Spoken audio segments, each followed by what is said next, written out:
人とは違うで差をつけろコンビニの雑誌コーナー表紙にふとして書いてあった自分らしさってなんだ子供の頃は気にもせず気に入らなければ怒って好きなものを好きだと言って僕らは変わってく守りたいものが変わってゆく理解されない宝物から理解されるための建前大人になるほど後悔する Hey everyone, welcome to the holiday episode 102 of Unlimited Railworks, Video Game Choo Choo's anime podcast. I am your host, Rose, and we are here to talk about an anime that isn't really that holiday-y, but nonetheless, we had a good time with, I think.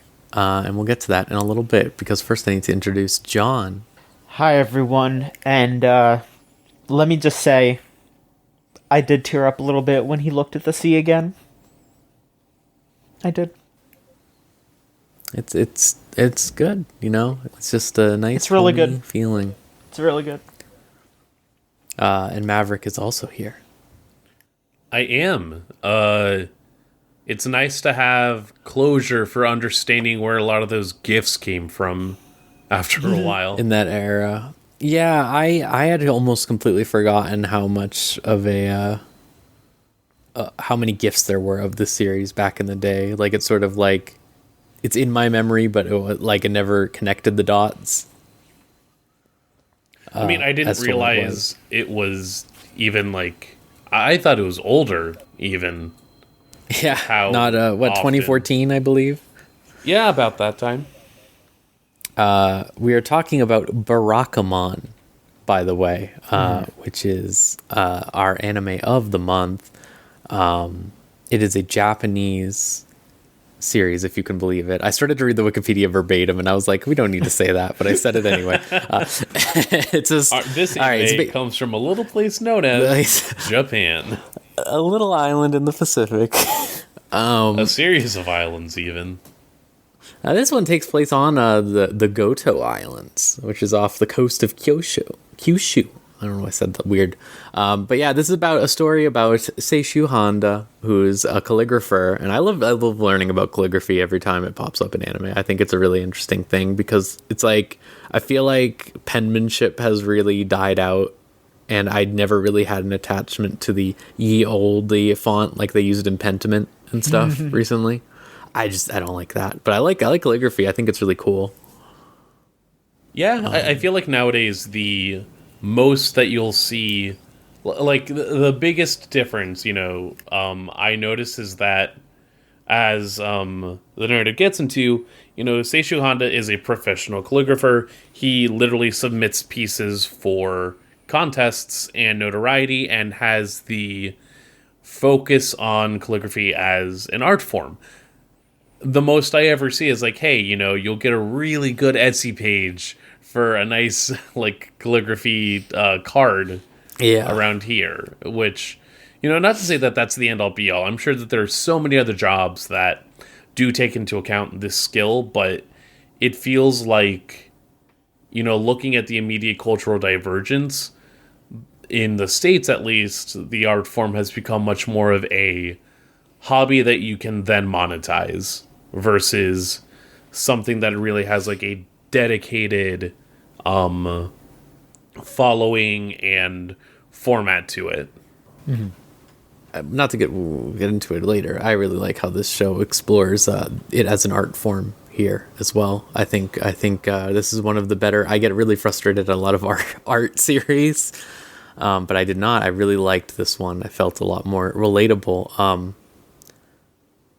The story, like we said, Seishu Honda, he's a calligrapher. He punches a dude, a director of a big, I guess just the calligraphy institute or something, or like just a judge's board, something like that, art hall. I think an art hall. And his dad's like, hey, you need to go to these islands and chill out for a little while. So he does, and he gets really into the easygoing island life, and I think that a big benefit of this show is how it's very it's not like this is healing him directly, if you know what I mean. Mm-hmm. Like it's a lot of like you're seeing the incremental healing happen. There's not like one magic moment or anything like that. The whole series is basically a collection of different moments that are happening in his life in this new place, and him gradually like opening up and changing, but also still staying his same, just, you know, maturing. I think it's a lot about maturity, which is refreshing to see with a 23-year-old character also, versus like an 18-year-old. But yeah, normally I would go to Elvie first because of the rotation that I've set up in my brain, but Elvie is not here. Elvie is taking it easy. So, John, I wanted to ask you first if you'd like to talk about Barakamon since you liked it so much. Yeah, I would, because, yes, you're right. I liked it a lot. It is just a very nice show. Just a very warm, relaxing sort of thing. It's something that puts the artistic, creative mindset into. It's nice to have some time off. Yeah. It's just nice to like think about the concept of give yourself some time, relax a little bit, find some new people, and like find something to care about that isn't just your work. And then that will make your work better. Like expanding your horizons makes your work better. Like those are all things that, you know, are very nice to remember. And it's a simple show, but that's what makes it so nice, I think. Yeah, I think that what I really appreciated definitely was, I think there's a lot of talk in art circles in the game industry as we get into it, and also anime. It's like about crunch, right? And a lot of developers and like artists argue that crunch is inherent to the process, right? But like the difference is like the crunch that they're talking about is when you get in the swing of it, right? You get in the mindset where you're like, I just want to hammer away at this work because I have so many ideas. And I think this show really captures that like mentality of like, there are days where nothing happens and then a day where you do all of your work. And like that, I super related to that because that's how most of my writing has gone over the years of just like, I have these ideas, I don't know. And then I just crank it out. And it's like not like you're going to do anything perfect or just like that, but it's like you have these bursts because you are able to rest your mind and get inspiration from the areas around you. The reason why crunch fails in all of these things, these other places, is because these aren't personal crunch coming through. Like it's not you deciding you're going to work a ton on the game because you just got a surge. It's you are being forced to do this.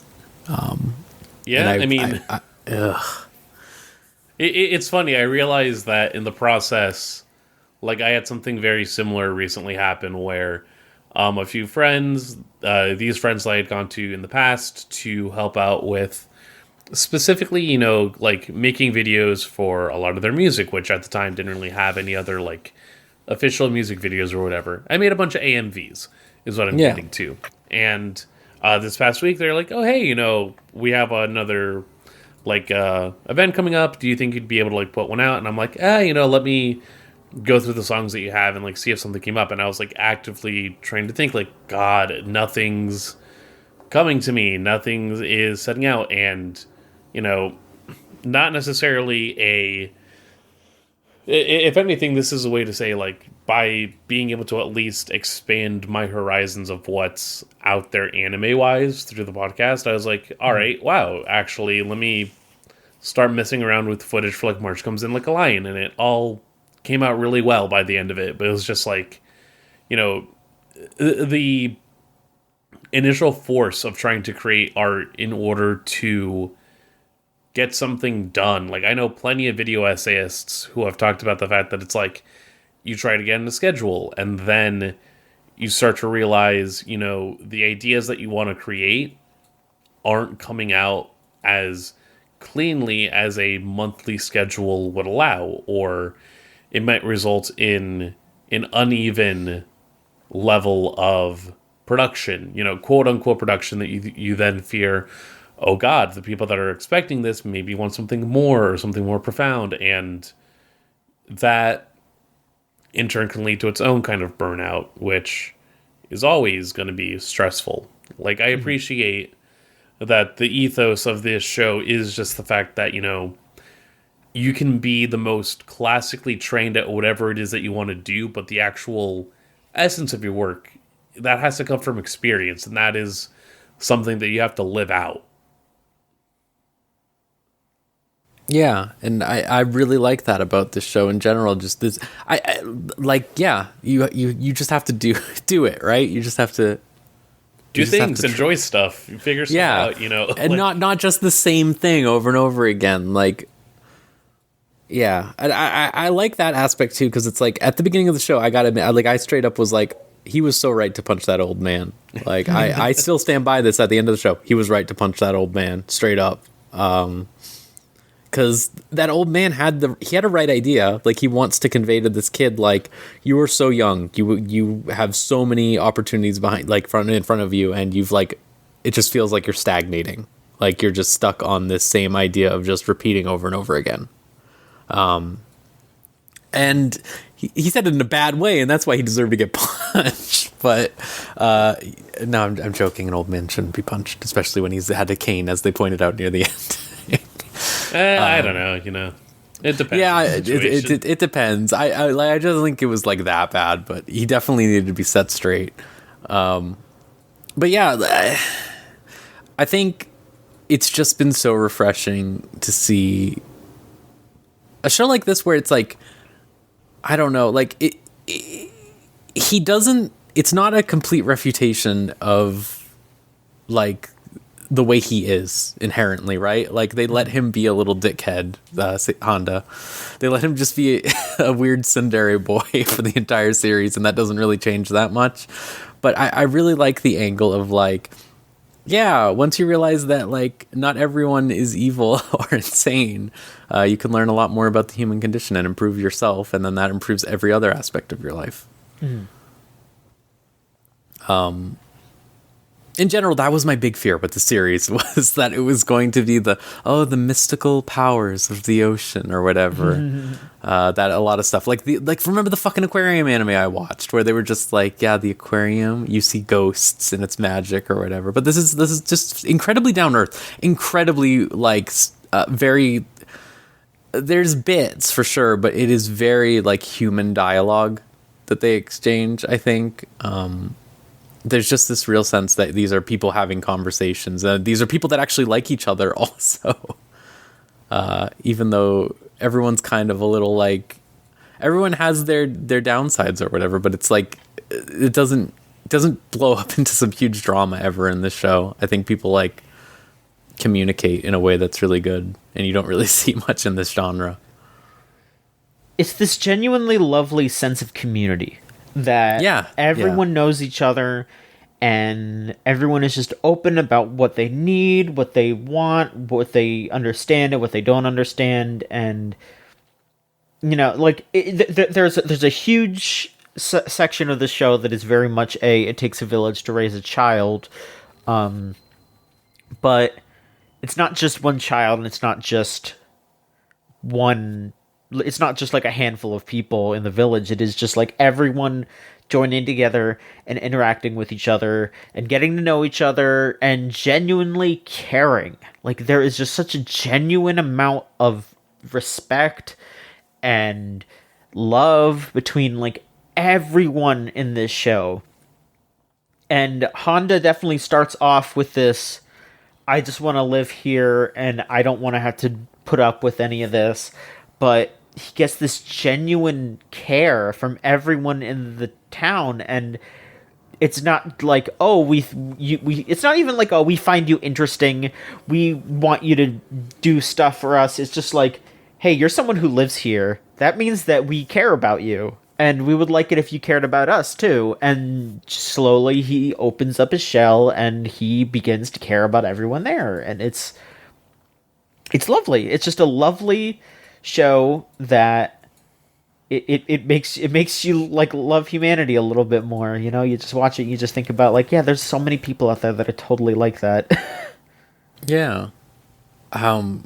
Not to go back to it, but like with the art stuff itself also, I really, really, really, really like how every show like this, structurally, like where it's like, oh, and he's learning how to do art again or whatever. It's all predicated on like, and you need to win the competition or whatever, No. right? Or your life is over. And that's not how it goes here, right? There's multiple contests that he enters over the course of the series, and he gets second one time and he gets all depressed about it, but it doesn't like ruin his life, right? Like it's a more realistic sense of stakes, I think. Like it is more like the damage isn't to like everything. Like these series tend to be very dramatic. It's just like it's his self-esteem, right?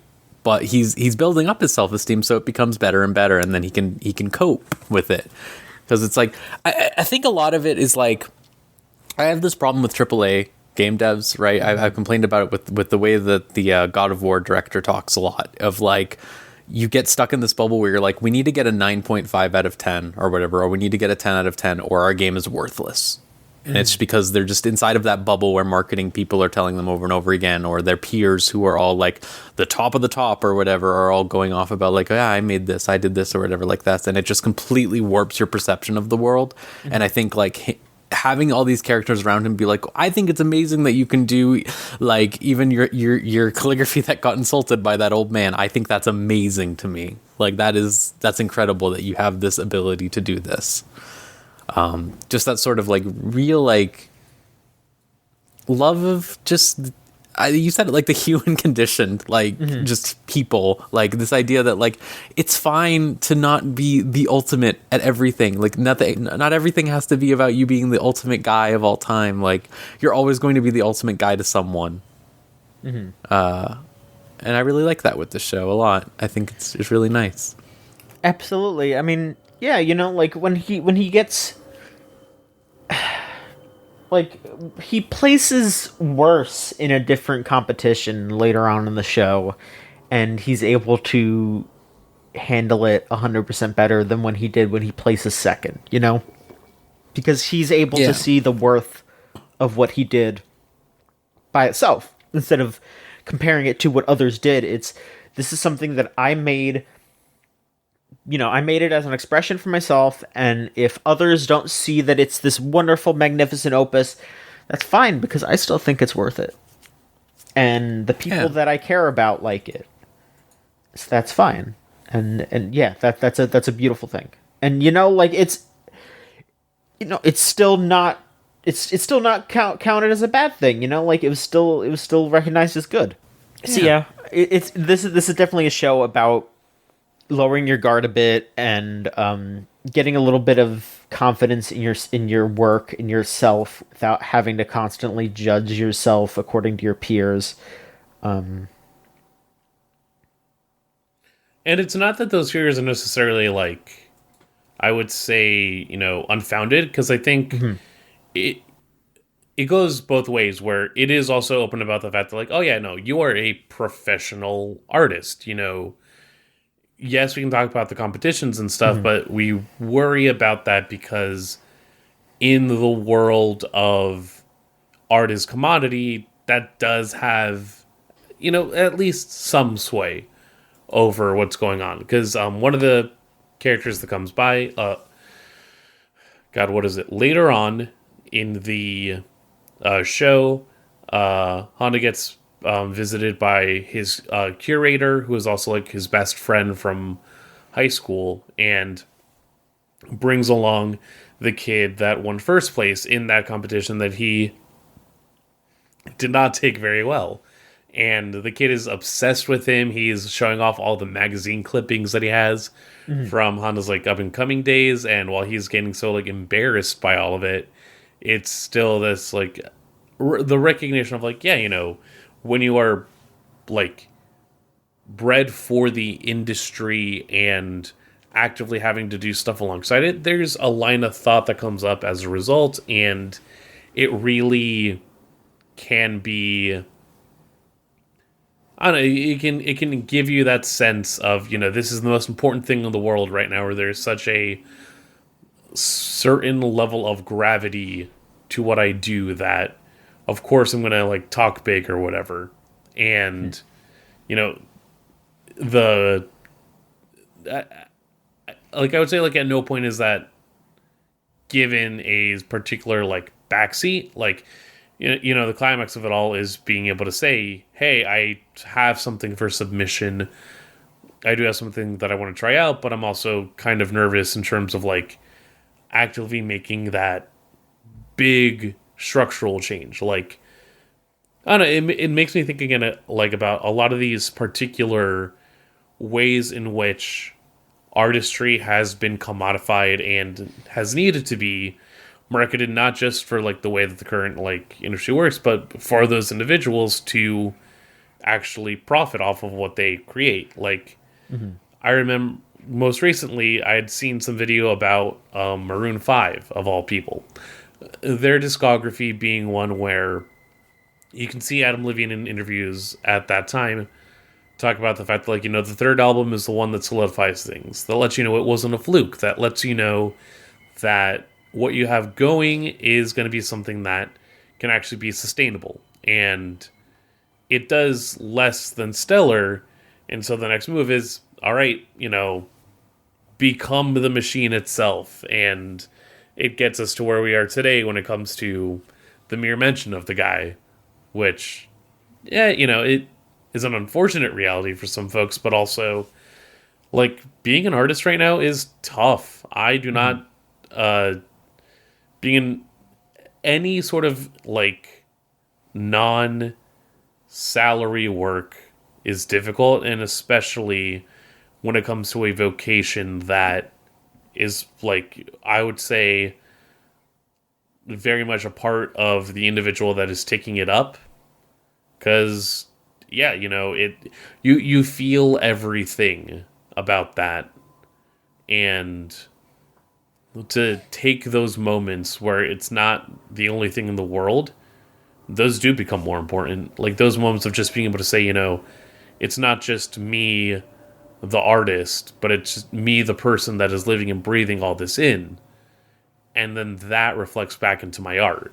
It's just a really healthy view of the world, I think, which is really surprising to see.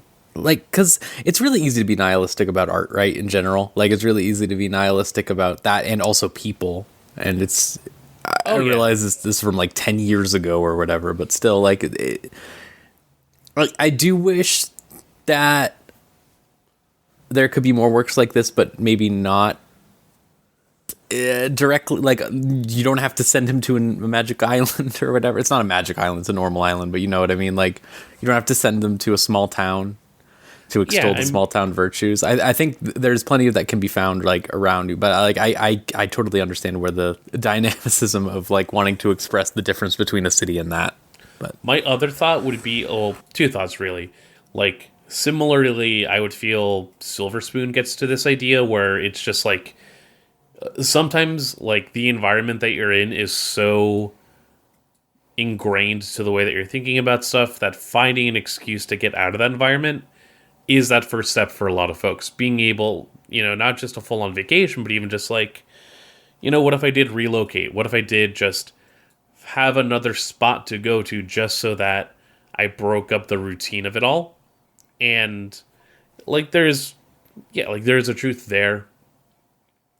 It also makes me think about Blue Period and the way that, in that essence, it's not necessarily, I have to win the contest in order to do my best, but, like, a realization in the other hand of, whereas Honda's whole idea is, I spent so much of my life and of my critical, like, youth caught up in the practice of my art form, that now I'm kind of equal parts making up for lost time and carrying out these new experiences for myself.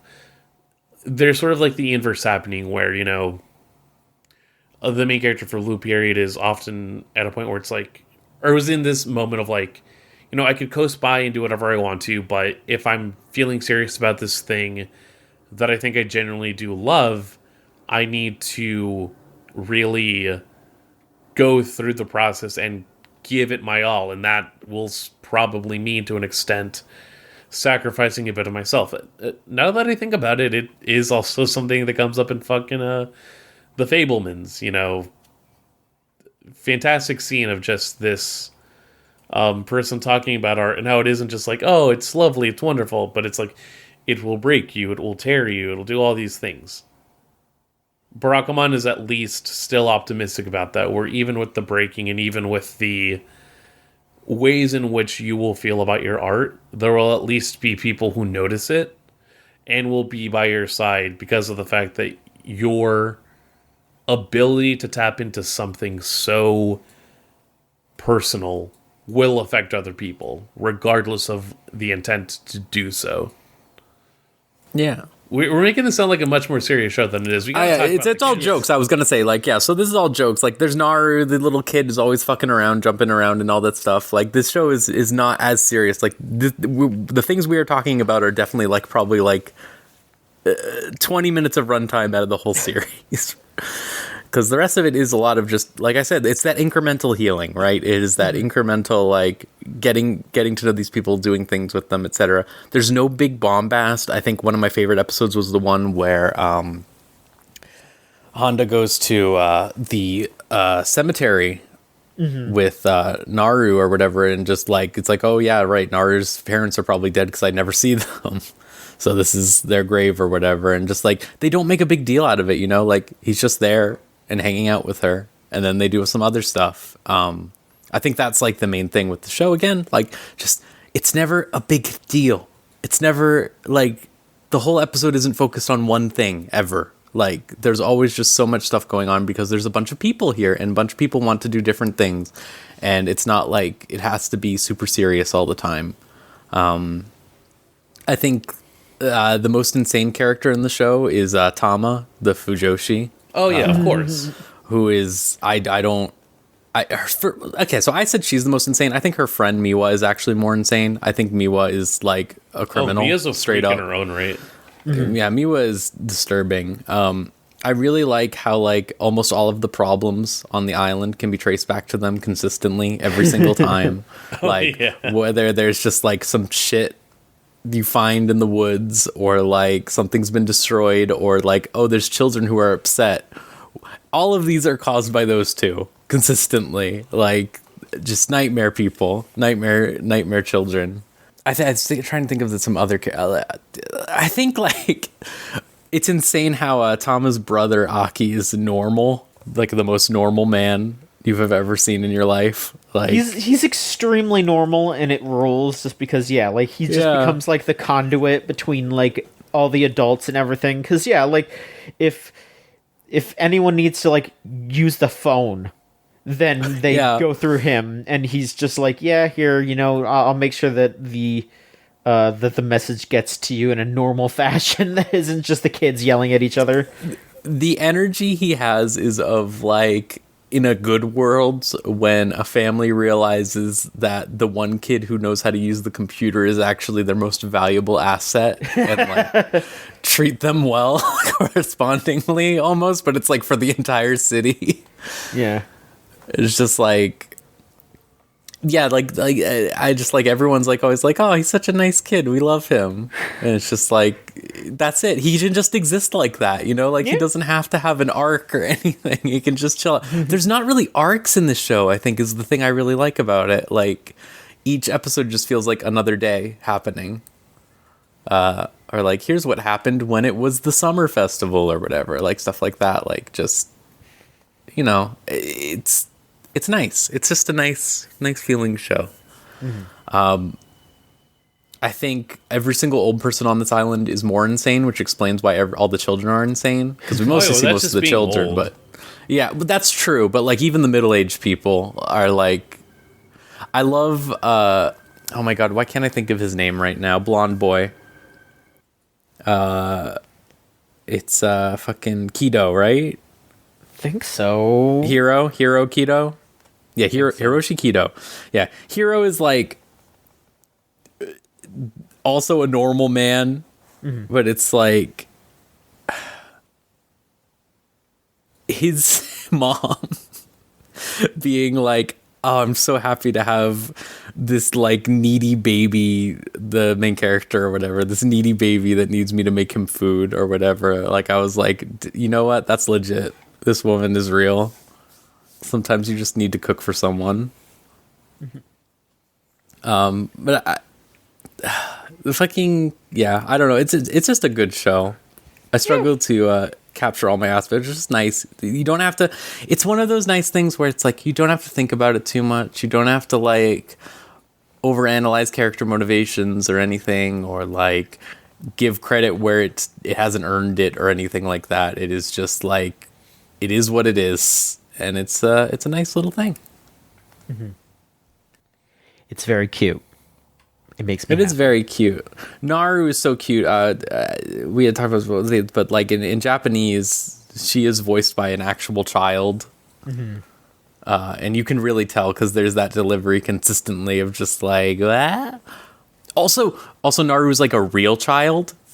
Like she's written like an actual child and not like a anime child, which is another nice thing that the show has of just like, she's just fucking around. She doesn't like, she'll get upset for like 5 seconds and then roll over and be like, whoa. Like, I get so tired of like, I get that like you can have the novelty of something like Case Closed, but when every anime child is written like Case Closed, or like they have fully functioning emotions and like awareness of the world, it's like, ugh.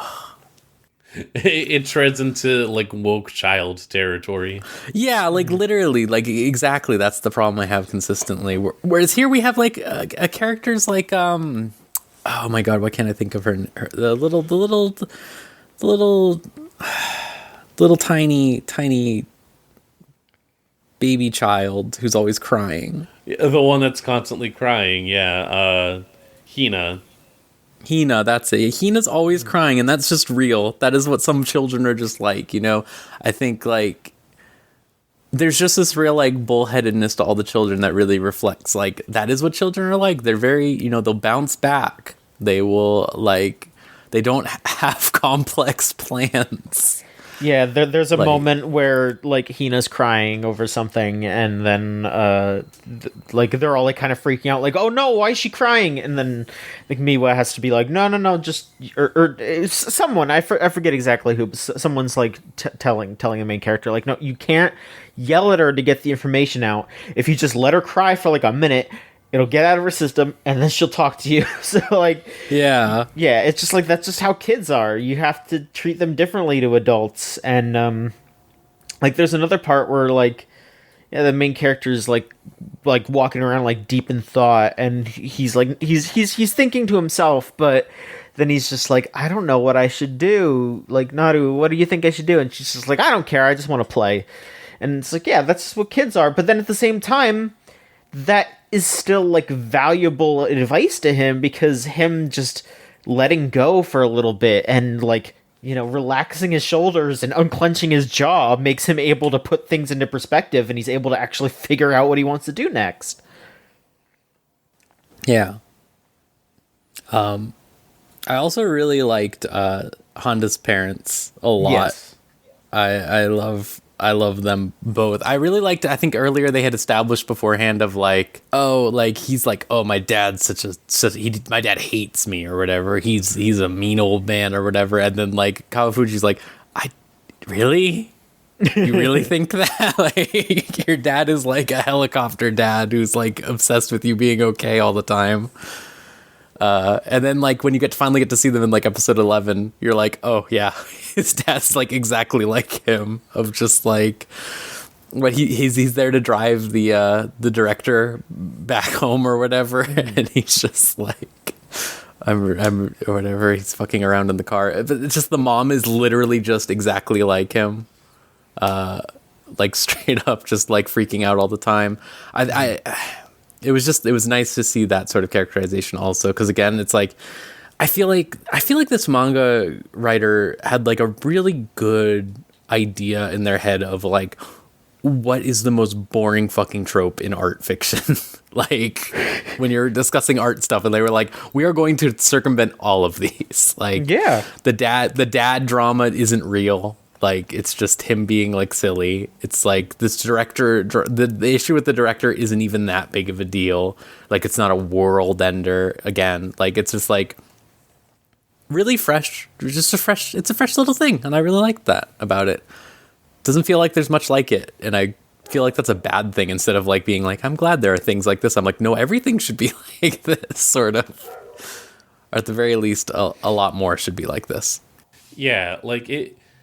I will not be one to say I don't like it when, like, what am I thinking about? Like, fucking, of all things I can think about right now, I'm thinking about Food Wars. You know what I mean? Uh-huh. Something that is so audaciously about, like, here are the villains of cooking.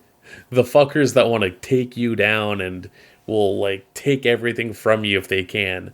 Which, in its own right, you know, it's not incorrect, but the level at which, the intensity that everything is at is so much that, yeah, by the end of it, you know, you're having a good laugh, because it's just like, man, yeah, it feels like that sometimes. Like, I've got the best shit in the world, and I simply have to outdo the haters that are trying to take me down. Yeah. And that's not an incorrect take, but at the same time, sometimes it is nice to have that refresher of, like, you know, you can be in a space where no one is necessarily praying for your downfall, quite the opposite, but you're at a point where, you know, it's often called the slump.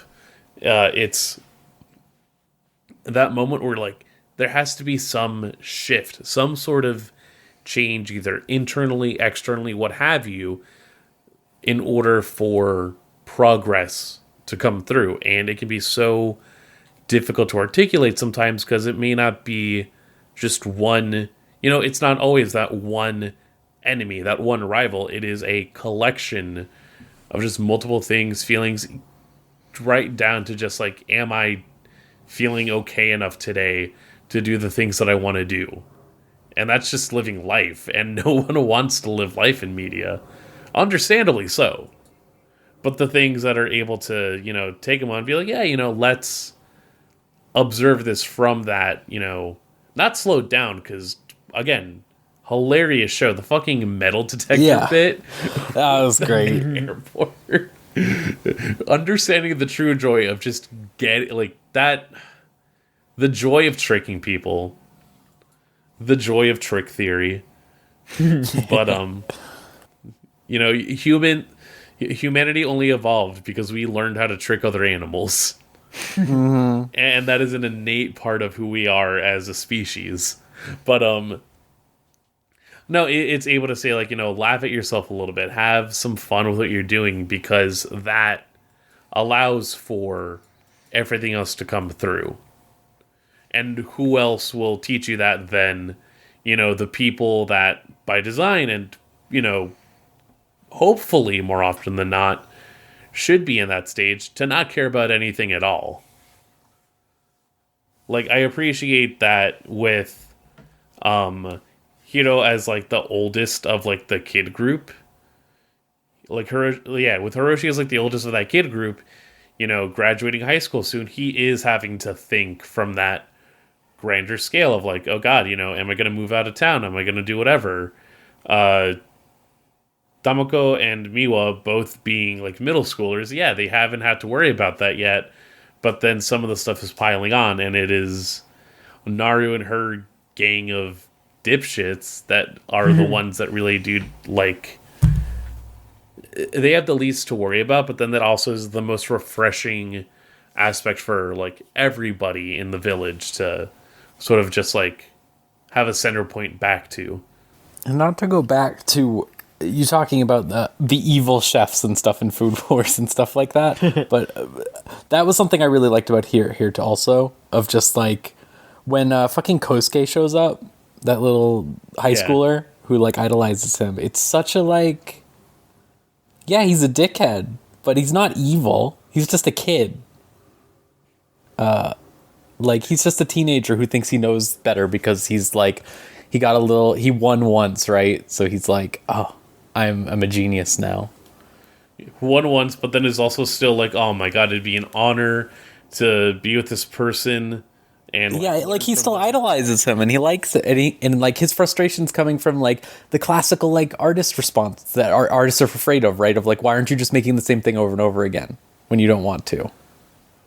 Yeah, why aren't you doing the thing that I like and I find as my inspiration? Why aren't you being the ideal in my head? Yeah, and I really liked that little bit to it of just like this isn't his evil enemy who defeated him. This is just some dude, and they're having conversations about it, and they are like talking it through. And that's just like in general. Like I think there's a lot of communication here, and I think like, you know, all the problems in the real world, most problems come down to a lack of communication, right? But like, and that's reflected in a lot of anime. I remember you hating gamers for that reason, John. Yeah. But it's like, I get why that happens in a lot of shows, but it's really nice to see a show where it's like, because everyone is so normal. It shows how much it understands about artistry, because it's like, you'll have people that you fucking hate in the space, and to be very realistic, there are also people that outright are just horrible people that are involved in a lot of these creative industries. But outside of those poles, then you also just have people that are like your peers, and that means that you will see each other multiple times in this industry, because that is what life is like when you pick such a niche path to walk down.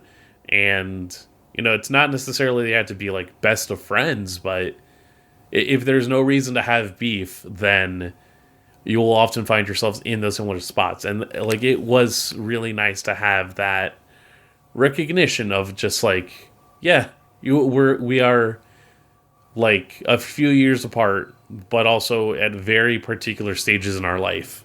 Yeah. I will say one thing I cannot approve of is I learned that there's like a spin-off of I was going Honda to bring that up, yeah. In high school. I cannot imagine that being good. Is my take. I don't want to see that. First of all, I don't know why anyone would be interested in, like, here's what he was like when he was a dickhead. Like, yeah. I don't want to judge it or anything. I was just thinking, like, that's such a weird spin-off to make. I was looking through it, and like, I thought, you know, for a second, or I was looking through it and I was like, oh wow, it seems a lot like wackier. Okay. Is my thought. I have no idea what the quality is, and that's why we're gonna know. No, yeah, no. I don't. I couldn't. You'd have to find a site, because I don't think that's been officially translated over here. Oh no, it's on Crunchyroll.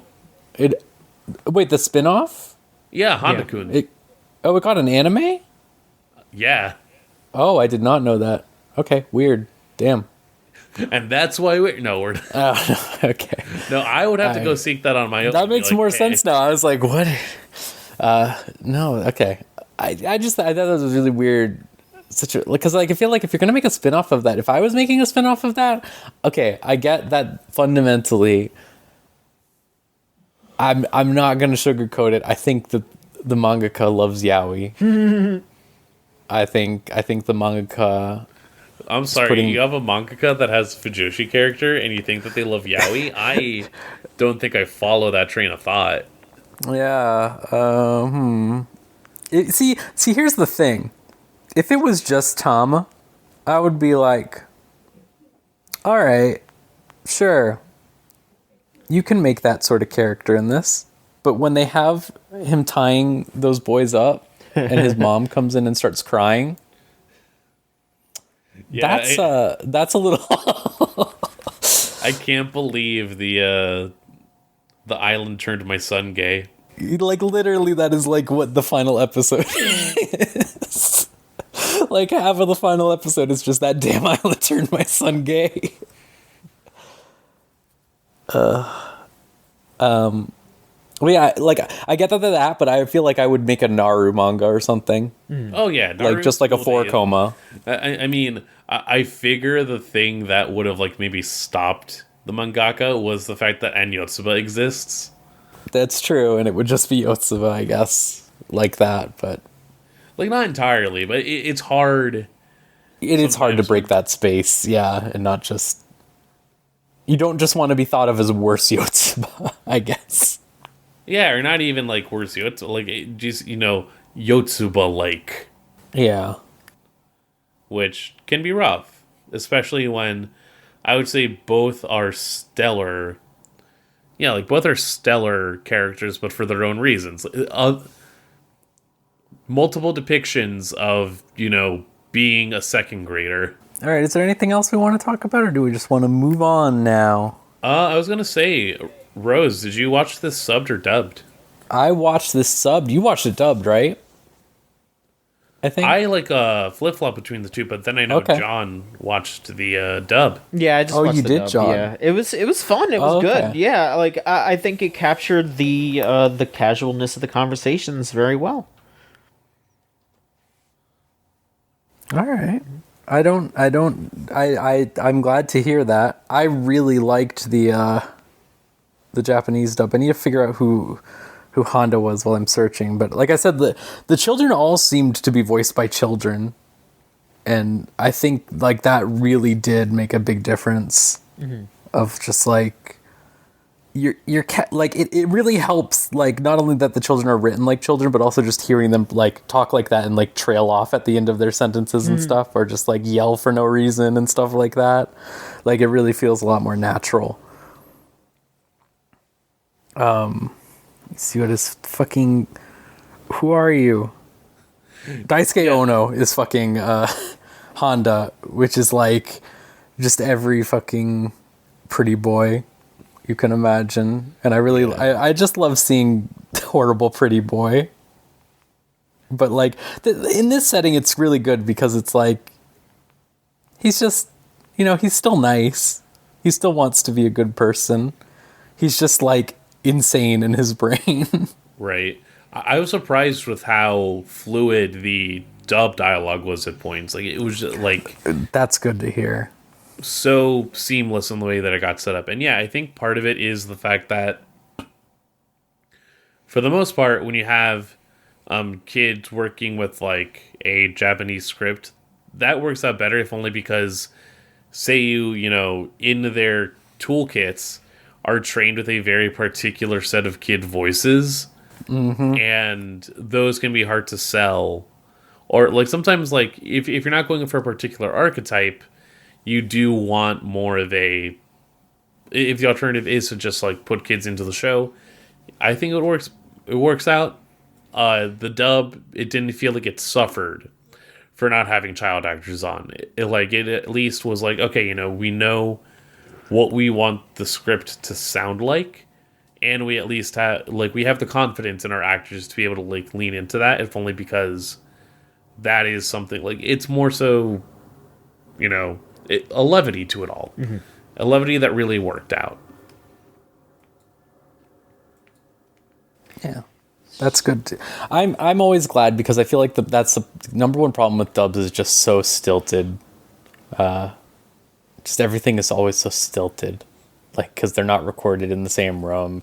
Like, a lot of Japanese stuff ends up getting recorded at the same time, right? By like you get two actors at a time sometimes to just record stuff, and it's just like, we need better ADR over here. Yeah, we need just good voice direction, because I feel like so many problems with anime would be solved if it was just like even a smidgen more professional. If they put any money back into the production aspect of it.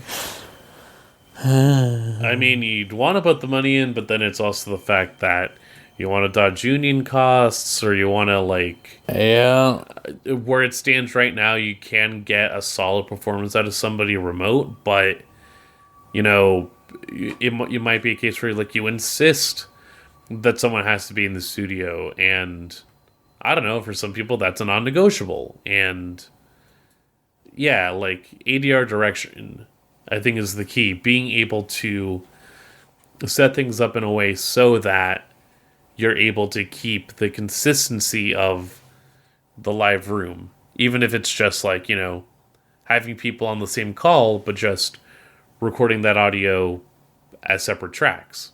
Either way, it just makes me sad because it's like you know that these are talented voice actors like out there. There's so many talented voice actors, and there's even talented voice actors on bad dubs. It's just maybe they should learn about respecting themselves and the art they create from Barakamon. I mean, unfortunately, it feels like a case of people that aren't involved in the artistry that have to. Yeah, I know. That's how it always goes, right? Womp womp. We do have a comment on Barakamon if you want to go through that real quick. All right, John, fire away. Okay, if you want to send in a question or comment or whatever you choose, it's videogamechoochoo.tumblr.com/ask. You sound like this right here from Century Punk. Barakamon was a lot of fun on my rewatch. I always appreciate when the characters laugh at jokes along with the viewer to create a down-to-earth atmosphere. Sensei is an extremely moe young man, and his goals being focused on self-improvement rather than just making good art really helps us feel sympathy for his creative struggle. Those teenage girls are insane, though. Scary. Shout out to them having a goddamn poster of Giant Baba, though. That rules. Yeah. That was insane. Like, what reason do you have to have that, though? Like, but rock on. Yeah. Man, you know, like, I think, like, the most realistic part of the entire show is on the last day when it's, like, the episode starts with them being like, Sensei's coming back in 2 days. We are cleaning this house that we have destroyed in the week he's been gone. We've destroyed this fucking house. And then it's just like, they don't even, like, everyone's like, yeah, we're going to do it. And then it cuts back to Tokyo, shows Sensei for a little bit. Like 2 days pass. And then it's just like cutting them. And they're like, today we're going to clean the house for real this time. It's just like... They're too busy checking out those cool toys. It seems like all they do is roll around on the floor and eat chips. And, like, you know, more power to them, but I don't know how they create such a nightmare world. Yeah, I think that was maybe one of the biggest laughs I had for the show. Like, I absolutely loved all of it, but just, like, them getting walked in on, basically, where they're just, like, sitting in a circle, like the kids and the girls just playing with some random-ass toy that's, like... Yeah, like, just, like, some, like, a thimble wheel or something. Yeah, like. and they just immediately are just like, oh, we should be doing this. Like, yeah. Like, we should be fine. Like, we're... And the entire place is still filthy. Be so pissed. The entire place is completely untouched. They haven't done any cleaning. The other joke I really liked was, like, in episode 2 or 3 when he goes to the store for the first time and he's buying ink or whatever, and he's, like, anxious at the store or whatever, and he's like, and the old lady's just being nice to him, and he seems to be, like, getting on the level, and then that other old lady comes in and she fucking hates the other old lady, and they're just, like, calling each other, like, yeah, you fucking suck, or whatever. And it's just, like, he's like, ha ha ha ha. Wow, I can't believe you're not dead yet. Yes. Yeah. You fucking bitch. You hag. It was just like, whoa. Is this how it is between people? Huh? Yeah. God. I love that. Fantastic main character here. Absolutely. I think that's the main thing. Just, like, a really good version of this guy. Mm-hmm. Like, he really is moe. That is true. Like, he just has that fucking, like... He is like the mom said, like, he's like a helpless baby bird or whatever. Like, he cannot survive on his own. But it's like, you're not, like, annoyed by it. You're just like, this poor little thing would die without me. Okay, yeah, I'm looking back at it. These toys are like fucking, like, spools of thread, like, touched with, on like, by, a like, chopstick. Yeah, by, like, chopstick. It's like, what the fuck were they doing? Why do these, like, teenagers hang out with these 7-year-olds? So, that's the way that, like, small town life goes. I know. If you aren't, like, you will hang out with anyone who isn't an adult. That's true. That is true. Mm-hmm. Okay, other insane moment was when Tama is just reading manga in the darkness behind the festival. That's real. That's a real woman right there. Oh, and why did the fucking bookstore owner sell her pre-order? She pre-ordered that book. That was fucked. She pre-ordered that book. That was really fucked up, honestly. If that happened in The Flowers of Evil, that little boy would cry so much. They would spend, like, the whole episode having him cry about it. He would have taken out his real gun. Yeah. No, he wouldn't. That would have been its own thing. Again, but no. I know. Show. We're talking about the show, and that sucks. That's what I'm talking about. Yeah. But yeah, that's a good show. I can't believe we talked this long about it, but it was just really nice. I was so happy we had a normal show for once. Not that I really had a kick out of Hell Girl, and I loved Rakugo that we watched semi recently too. But it's just nice to have you don't have to go all in. Like even with Rakugo, it was very dramatic, very intense. That you had to this one was very low stakes. It's a nice. Yeah, the stakes were low. That's a good way to put it. Nice year-end wind down for sure. Yeah. God, I was trying to get the manga started, but I've been all over the place these last few weeks, so I wasn't able to sit down with it. But that's at least something I can look to with the holidays coming ahead. Yeah. I need to get back into reading some manga recently because I really wanted to get in on the Golden Kamui and stuff like that since that's getting it's not done yet, but it's getting close, right? I think. Yeah, I believe so. Yeah, I wanted to finish that. I did finish Kaguya at least. I was happy that I got that done, but it's I'm so bad about reading manga these days. I don't know what it is. It's just a barrier in my brain. Sometimes it's. You got to be in the mood sometimes to get through it because it will depend on what you're interested in, and yeah, I don't know. I think knowing that something is along the way will help to an extent. This isn't going to be a full thing for me, but I had recently, and I'm still in the process of getting through the manga for Blue Giant because they just announced and are going to be releasing a movie for that series. And that's going to be a lot of fun to see it all live, seeing what the music is, because they got fucking Himino Uehara, a.k.a. the most prolific jazz pianist right now. I saw her live a few weeks, last month, and it was fucking nuts. Ooh. Just to see someone go off on a piano like that. But, yeah, having something to look forward to as a comparison, I think helps out. Really stoked for the fact that the Kaguya movie is getting a confirmed stateside release. Yeah, I want to see it in the movies, but I don't want to leave my girlfriend that I watch it without, who's in the United Kingdom. So I'm probably going to end up watching it from home, but I'm very happy about that too. That feels like that's on them. I'm sorry. It is on them, but it's like a we've been watching since the beginning, the three of us, and it's just it'd feel wrong. I would simply check if there is a UK distribution. But no, what? You talking made me realize I know exactly why I stopped reading manga, and it was because there was a long period of time where I was doing week to week, or month to month rather, Hoseki no Kuni and Magus Bride, and both of those are works that I like much more in the anime format because they're very dense, and especially the visually cluttering a lot of the time, and a lot of you really have to think about reading it. That I think that burned me out with both of them, because I think with Magus Bride I was just they announced that season 2, right, and I was just all right, I'll just wait until that comes out now. But the Hoseki no Kuni is just goddamn. I don't know if either of you have read that, but it is really something. Right. Or I'll think about, how long did it take of how does King Crimson work jokes to get immediately disqualified once you saw King Crimson in action. And you're oh.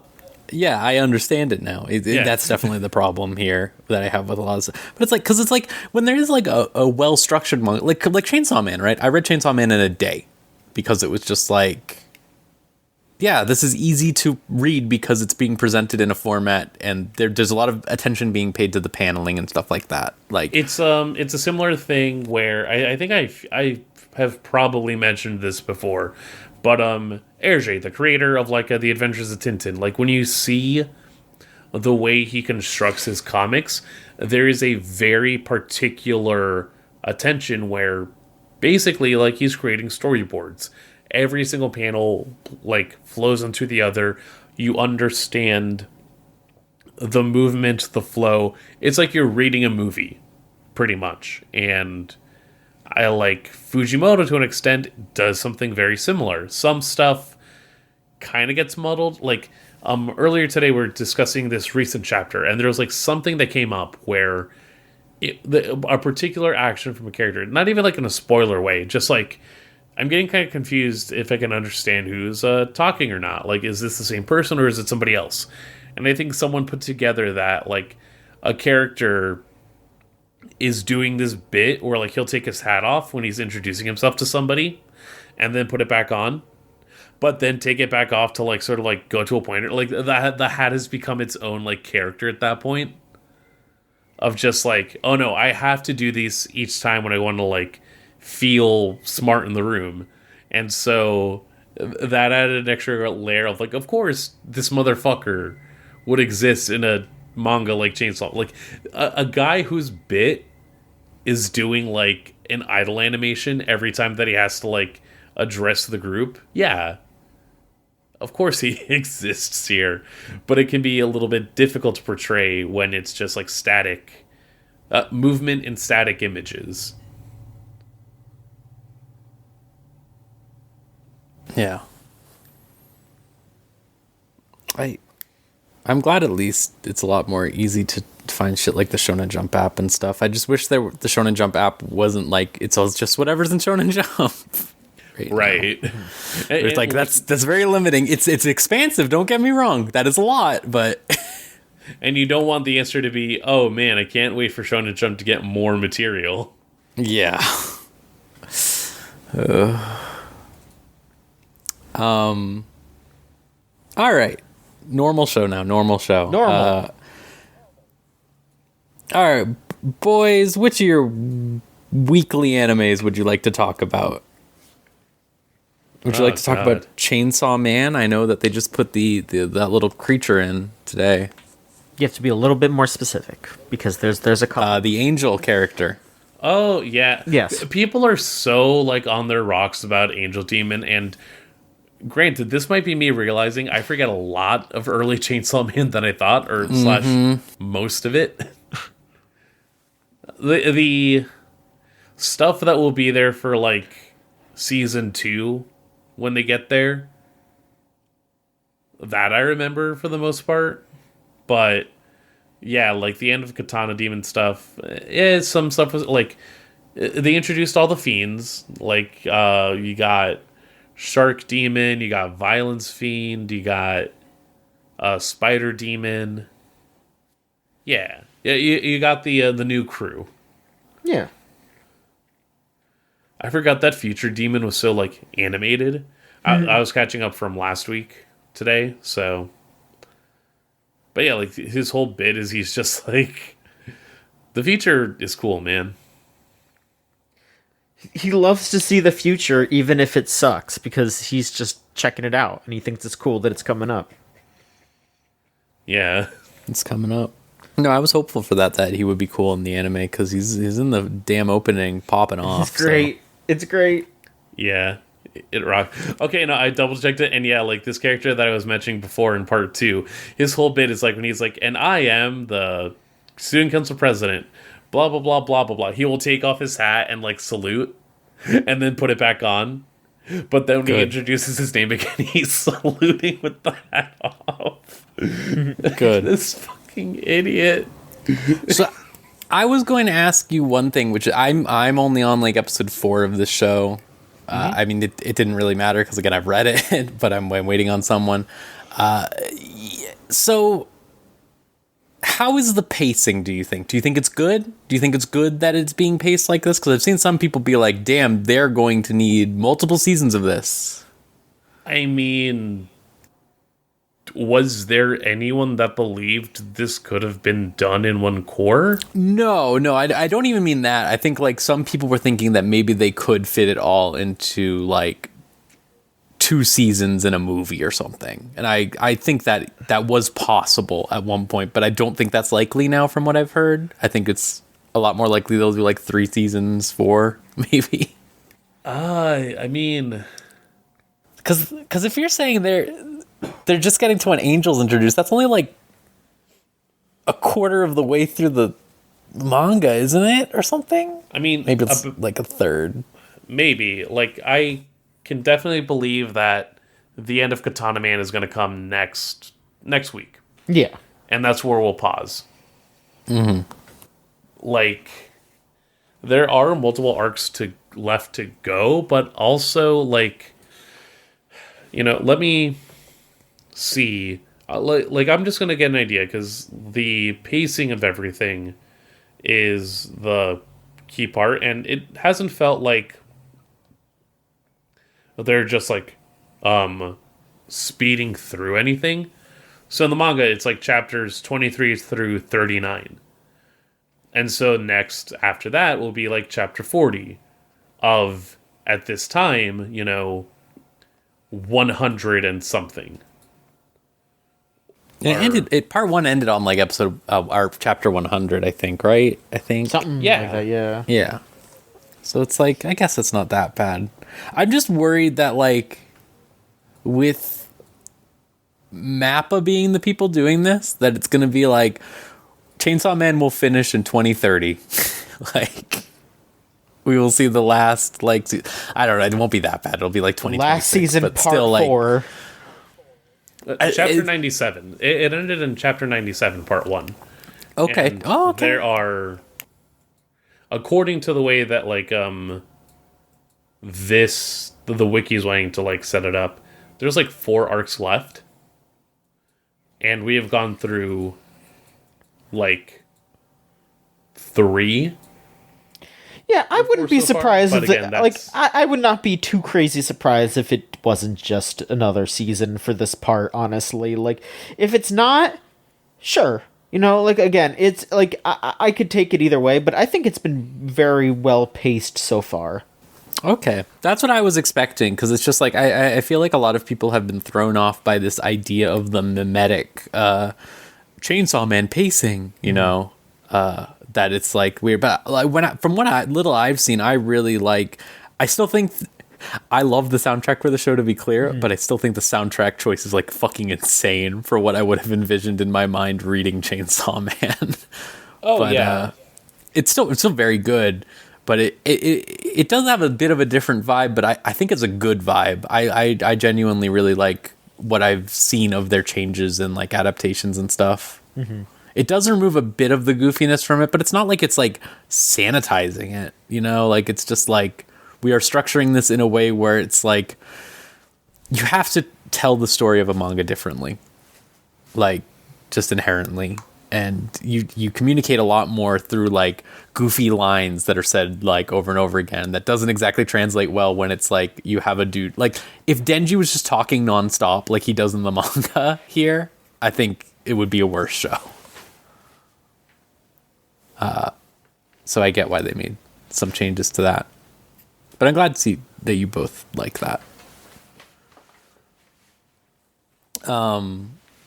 No, I think like what it like makes up for is in like the physicality of everything. Like there's a fucking shot with God, the you know, you have the moment where like Denji and Power get smart, and at the end of that he's like, all right, you know, I'm gonna go ahead, I'm gonna like head out, and then you know, he's just like, Power, did you hear that? We're free today, and then turns back around and you just get the shot of a knife coming straight at Denji, and it's like, oh man, that's what we were saying right before. Like you get to convey the physicality of things in the animated form, so that's how you translate stuff like that. You can't just have like the goofy panel jokes; like it doesn't play as well. You have to find ways to elevate what's already there if you can't immediately do it like that. Like again, stuff that works really well with the way that part 2 is doing its paneling, they're going to have to find another way to convey a lot of that for the anime if they end up adapting it. Yeah. To continue off of the my thing of like, haha, it's going to take years for it to finish. The reason I'm feeling this way, I think, is because I've been rewatching Hunter x Hunter recently and thinking about how that ran just consistently for 2 years. I realize how unrealistic it is, and I realize that the production quality is much less than Chainsaw Man, but it's nice to just see something that just got done, you know? Yeah. They just did it. It didn't have to be a big thing. Yeah. It was just done.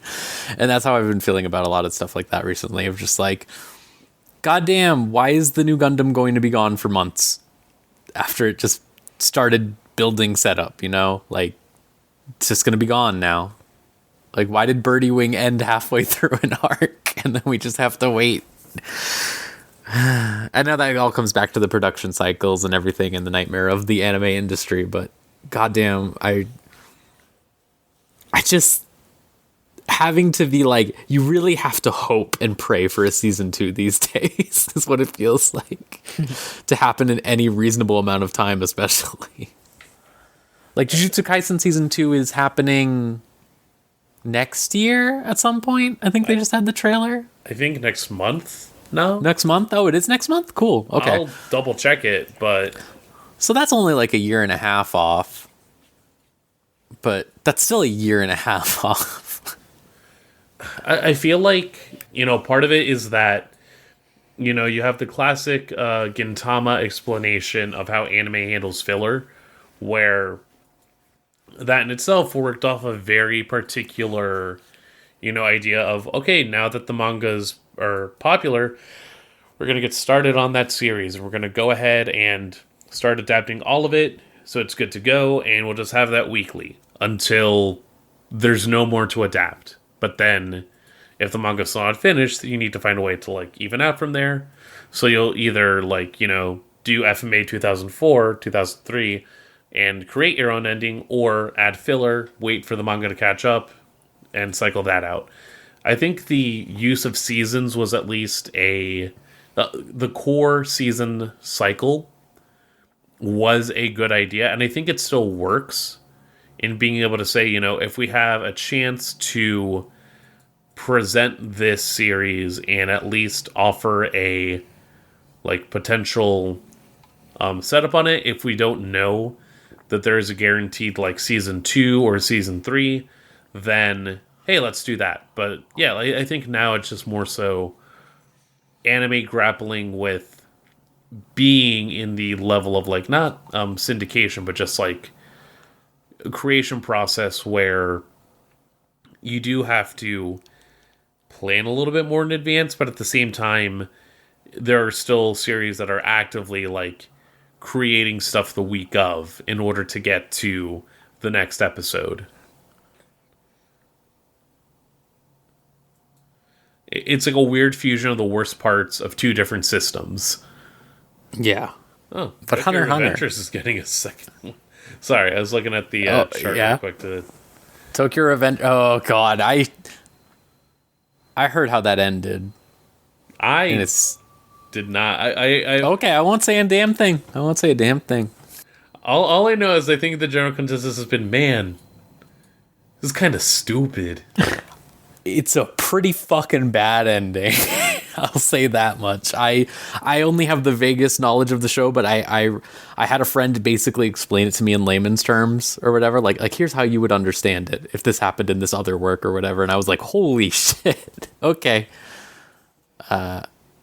Really interesting. But I mean, hey, they made Attack on Titan. They're still making that Attack on Titan season when that comes out. Almost out of it. Allegedly. Allegedly. I was happy that what was that? I wasn't happy. It was very funny to see the fucking man, the Attack on Titan man, say he was going to some American convention and be like, I want to hear your honest opinions on the ending. It's like, my man. I hope your heart breaks. I hope this makes you do something cooler. I hope someone throws a crab at you like they did to Hungry Box that one time.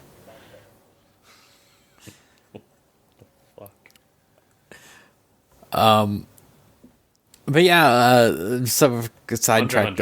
Hunter. I was watching that. Yeah, that's like, I think I've said this before, but that show's like so insane because it's like, I mean, not the show, just the work in general is so insane because you can tell he was making a completely different manga, and then like halfway through he was like, fuck it. Like, I wouldn't even say halfway through. I would say after the second arc of that show, he was like, fuck it. I don't care anymore. Like, we're doing something else now. Because it's like, there's all this like world building. And I know like nowadays they have been on the Dark Continent for like years now or whatever, and on the fucking boat and shit like that. But it's like, the way they flesh out that world is like, this is a mysterious world full of all these strange creatures. And it's like, the first arc is very like whimsical, like, oh wow, what an exciting world. And it's just like that is not what this show is about later. The show is just about insane people fighting each other. It's really funny to go back to the beginning, basically, is what I'm saying. It's very funny to go back to when it's like, everyone's like, wow, what if you punch really good? As if that's like the nature of this world. Like, that is like, you get to the point where people are just doing insane Dragon Ball level, if not more insane things later. And there's just like all this insane reasoning for everything. And then like this early stuff is like, what if there was a big guy? He loves eating. Like, that is the extent of the character design. Or what if there's a sexy lady? Yeah. But still very funny. Very funny. I think the best joke they have in that show consistently is the one of just having all the characters be like, Leorio is not 18 years old. Stop saying that. That is not right. That man is like in his 30s. Or just like... so there's this really bad bit where they say a slur, but like... There's this... Yeah. Which I wish they had fixed, because this came out in like 2014, 2012? 2012, like, I think. Is it the slur that comes up in Around High School Host Club 2? Or is it a different slur? Maybe. I don't remember that one, but probably. It's the T one. Yeah, no, when they're talking about her. Okay, that makes a lot of sense. It's like, yeah. No, the word you want to use specifically here, with the way that the character is presented, you would be like more correct just calling Haruhi's dad a drag queen. Yeah. But instead, here it was just for a funny bit, haha. Yeah. But on the flip side of that, you get the very funny scene where it's like he has to, like, they're betting hours or whatever, and you have to like just say a question. If you get it wrong, you lose or whatever. So it's like they're swapping places, and it's just like Killwa's like, Leorio, you should say like, guess how old I am or whatever. Or like say, am I a teenager or not or whatever. And Leorio's like, don't be stupid. Everyone knows I'm a teenager. And everyone else like, what the fuck did he just say? Like, what the fuck did he just say? And it's like, see, you would have won if you listened to me. No, that is the most, like, in my late 20s design I have ever seen. Look at that motherfucker, right? Like, he was born old. He's Benjamin Button. Yeah, like, unironically, though. That's his, what's it called again? His nen? His nen power. No, do you know what Leorio's nen power is? No. So I have not touched anything about Hunter x Hunter, surprisingly. All right. I highly recommend it, to be clear. If you like One Piece, you'll fucking love it, because it's shorter than One Piece, but it has the same, Hey, whoa. Oh, no, I'm saying it's long-running. Like, it's a long-running thing that, like, has a lot going on in character relationships and stuff. No, of course. Everyone I know who, like, is into Hunter x Hunter gives it very high regard. I already like Yu Yu Hakusho. Like, it's something that I should get into. I just haven't, for whatever reason. Yeah, no, I mean, I put it off for fucking years. Don't get me wrong. Like, I didn't watch it until like 2019.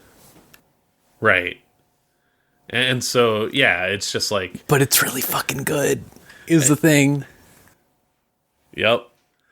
I don't doubt that. I know that it's good. I know that the manga's back now, and that has people stoked, so... Yeah, I need to get in on that shit for real, because I stopped whenever the anime. I've not read any of the manga past that. I think I would like it more since it is mostly text from the pictures I see. But I need to tell you Leorio's power, because it makes me laugh every time. All right. Which is my man disappears after the second arc. He comes back for like the fourth arc, but he's gone for the Chimera Ant arc, which is most of the series. My man is just gone for like 80 episodes. Okay, he comes back and he gives a speech on the stage because he's mad about something, about jerking off, about how he's spent the last few years like jerking off and stuff like that. And then he sees Gon's dad, who everyone hates because he's a dude who sucks. Like he's an absentee father, like dude who fucking sucks, dude. He sees Gon's dad in the audience, and he uses his power for the first time ever. You've never seen what it was, and it's just he puts his fist like through a portal, and it comes out of a portal and punches the other person in the face. Oh, that's so good. And it's just like, my man was gone. Like, everyone's doing insane stuff. Like, Kurapika's doing flips and time control, and like Killua doing lightning yo-yos and all this other insane stuff. And Leorio just punches a guy from far away. Gon becomes like a manlet like piece. Oh, you don't even know what know. happens there. It's fucking insane. Everything. It's so good. I highly recommend getting into it if you can. Like, even just watching, like, you could probably read it and it'd probably be fine. Don't get me wrong, but I think that the 2012 anime is so good. It's and people swear by the 2012 adaptation. It's just it has the perfect blend of like seriousness and goofiness, and it's not a high budget thing. It is very much like a Naruto adaptation, but it's like it's so fucking good. Yeah. But yeah.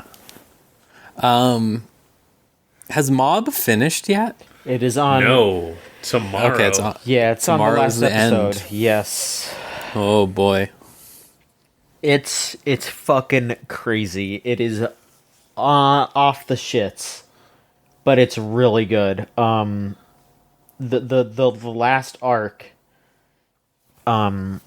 is just about Mob losing control. His life is, he's feeling a sense of cohesion. He's feeling like he's ready for whatever he can take a hold of, but he plans on asking the girl he likes out before she moves away. And on the way to meeting her, he gets hit by a car. And he loses it. He loses control. And all the, like, feelings that he was bottling up come forth as this, like, basically this, like, demonic form of himself that is just constantly releasing power. And, like, all the psychics come out. All the stars are here to try to take him down. All my psionic warriors. Yeah. And it's just like this really great little like rundown of everyone that Mob has helped through the years. And it's heartbreaking too, though, just seeing like Mob like, fighting with himself and trying to understand that the bad side of you is still a part of you. And that you need the Mob psycho. Yeah, and that you need to like actually work with yourself, and you need to accept, and that you have people in your life who accept the bad parts of you, like the whole like, if you don't accept me at my worst, you don't deserve me at my best shit. Like, everyone makes jokes about that, but it's still kind of true. Like, yeah, there are going to be people who stand by you when you're going through shit, and when you lash out, and when you're a little unreasonable, and it's about accepting that and, moving on, apologizing, and, having that inform your relationship, not destroy it. And it's really funny that I realized it, like, the core ethos of that show lines up a lot with OKKO, of all things. Because literally, like, the protagonist for that show, it's like, oh, what a lovable 6 to 12-year-old. Literally, he is 6 to 12 years old because that's the demographic of the show. Anyway, like, but yeah, it's like, oh, lovable little scamp, loves life, loves everything, but just don't ask about, like, that, dark side about him that he bottles up. And it's like, oh, what if I bargain with that part of myself, and, like, only sometimes I let it out? What if I, bottle it up away entirely? But no, ultimately the solution is realizing that that's still you. That's still a aspect of you that needs to be accepted, but can be hard to do so. And so, genuinely, I'm curious how this is going to end. Like, what the culmination is for Mob as a character. Because even then, like, the whole question of, like, there is Shigeo Kageyama and then there is Mob. Are they different people, or are they both parts of the same person? And that is, like, the immediate conflict now of just this sense of self and what exactly that means for the person we've seen grow for these last 3 seasons. It's unfortunate that we couldn't get the scene of the kids wishing that they could tweet something real bad. God. Before the show, we were talking about, telling you that I haven't been watching many anime because they're all tied up, one girlfriend each, basically, or some shit. Like, they all have their own show that I'm tied to. So this season I haven't watched that much. Like, I have just Iruma, I think. And he said, "Oh, you should get something just for you." And you know what? I'm just going to do Mob on my own. There you go. We were stuck on season 2 with like a 4-man crew that we have to get together, and we have not gone back to it because we've gotten into other stuff. I think this is something I should just do on my own, and I think I would enjoy it. Because I loved that first season, and I loved the half of season 2 that I saw too. Oh, the other half of season 2 goes nutty. I've heard such things, and I really do want to get into that. I think I stopped directly after the Reigen arc, pretty much. Oh, yeah. So, but I think I will just do that on my own, probably. That'll be... And then I can just rewatch it, because it's like, in the past, I was like watching some shows on my own, and then I would rewatch it, like even week to week sometimes, with some people. But it's like, so it's like, fine. Like, we'll watch that when we get there. I can get in on it. It's fine. It's fine. Because every week I've just been like, oh, I wish I wasn't stuck on season 2. So I could be seeing this too.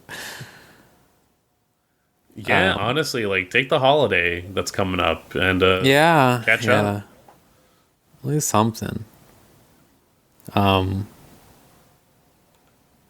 The one show that I have gotten through anime wise has been Reincarnated as a Sword, which I've talked about before, and that just finished this past week, and I thought that one was really good. Like I said initially, thank God. Yeah, I was scared, but it was actually a good isekai. The thing, see, here's a secret. We all know I like isekai, okay? We all know that I will just watch whatever the fuck, but like, my number one problem with isekai consistently has been, and this is what I said originally when I watched the first episode of the show, the people who make them don't play video games. They don't know what a gamer's like. They don't know the gamer's mind. They're working off of like what they as a child remember, or like what they remember their teenage gamer friends being like, not the enlightened adult gamer. Like a lot of isekai can feel like, extended fantasy, but my editors require me to make it video gamey, yeah. Yeah, and so we'll do like, the magic of Herfu and or the UI popping up and stuff like that. Yeah, and it's like, oh man, I'm only level 2, and it's gonna take a lot in order for me to get to level 500.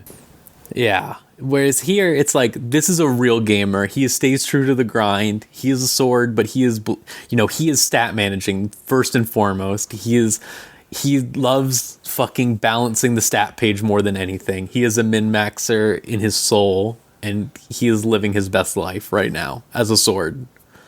And this whole, like, having that, and also having him, like, be... he's a sword, right? So he can't be the stupid, like, horny isekai main character type dude also. Like, but also I think the writing is smarter than that, where it's just like, he is the main character cat girl's, like, dad, basically.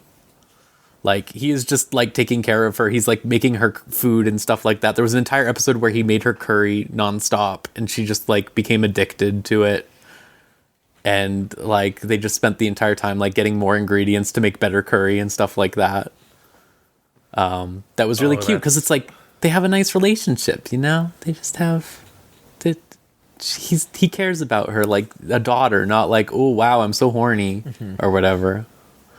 And the other character that they introduced recently also is like basically like her grandmother, but she's like whatever. She's like an elf, so she looks like a MILF.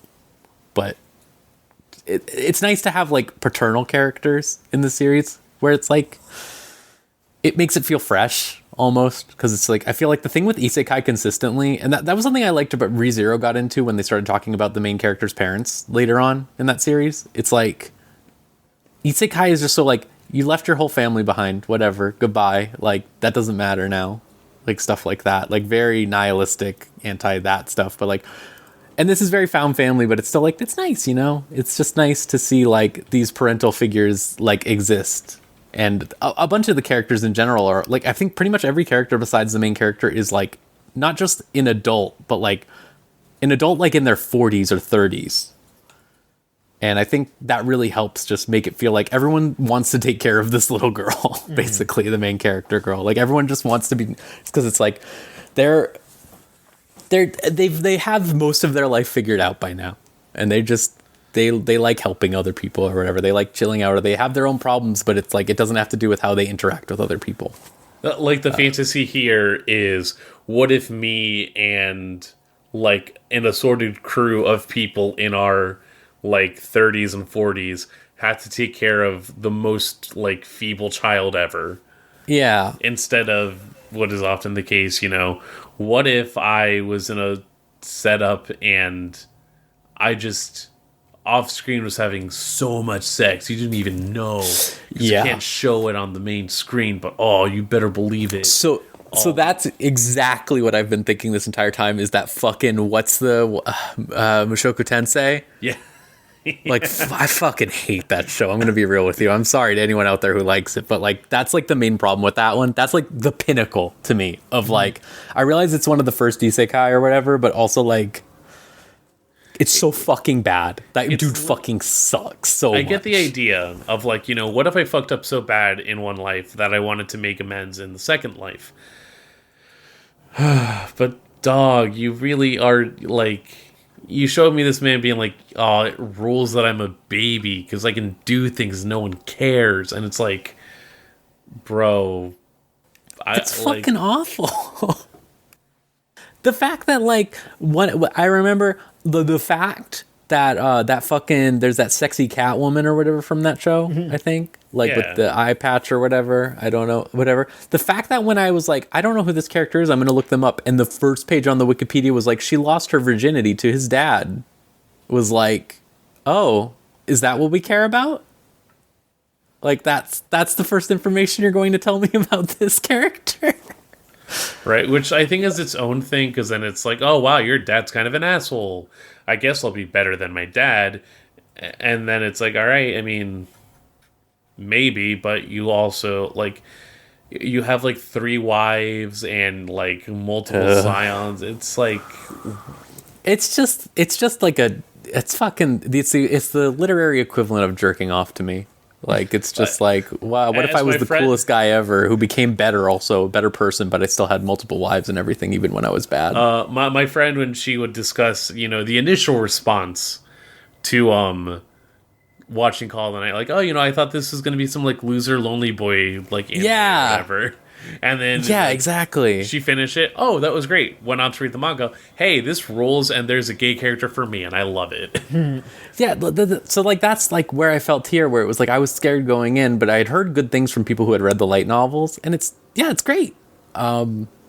It's just nice. Like it's just like we talk about Barakamon like being this nice thing or whatever, and it's not like a barn burner. Like it's not like the most amazing and outstanding thing ever or anything like that. It's not trying to be, and that's why it succeeds. That's how I feel about this.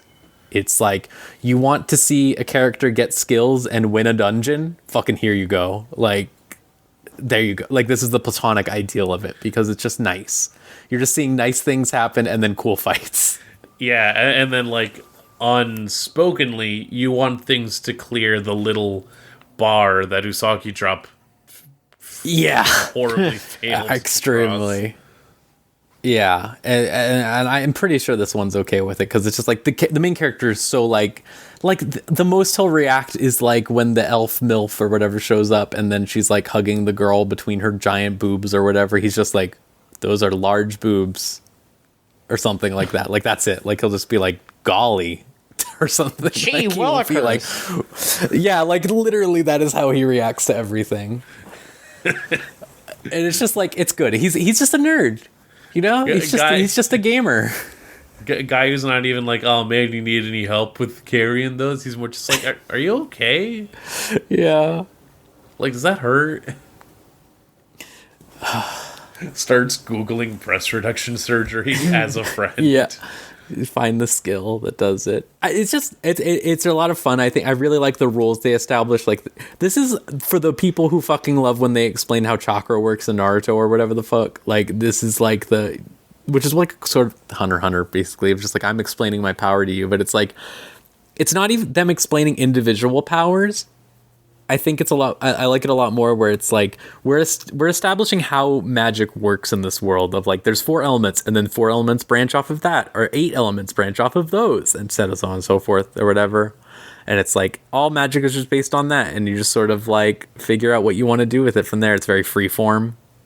And I it's just like that because it's like you just have funny stuff because the main character is a kid, right? She's like 12 or something, like 13, and she's like, there'll be stuff like, oh, you just found out lightning magic exists. So then she's immediately talking to her sword. Only she knows that the swords can talk also, because they're like kind of worried that like people will be like suspect about it. But it's like she goes immediately, is like, oh my god, can I have lightning magic? Can I have lightning magic? Can I have lightning magic? And he's like, if you have lightning magic right now, everyone is going to know you're a freak. Like, if I give it to you right now, like, they will be like, you just heard about it and you can do it? Like, and she's like, but it will be fun. And he's like, all right, young lady, you can have your lightning magic, but no using it until we get home. And stuff like that. Like, just a lot of fun stuff like that. I think it's also, I think my friend put it best of when one of the episodes came out is this is an isekai that has slavery as an aspect of just the main character was like a slave or whatever initially. But it's like, unlike other isekai, it is written by someone who fucking hates the idea of slavery, thankfully, which feels disturbingly rare. It's like the amount of shows that will try and say, our character is so good because he participated in the system of slavery that this has, but or he's just good like about it. Well, there's benefits to it for the economy and stuff like that. Like, just like I think about that show Maggie, Magi or whatever.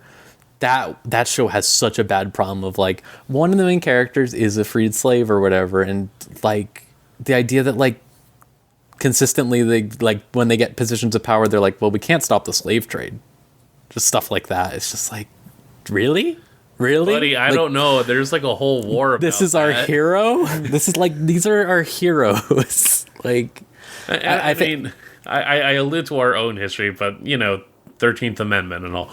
Yeah. There's at least a look at how the industry works that, you know, could plausibly be taken to a better extent. But yeah, no, to have something that at least is like, hey, this sucks.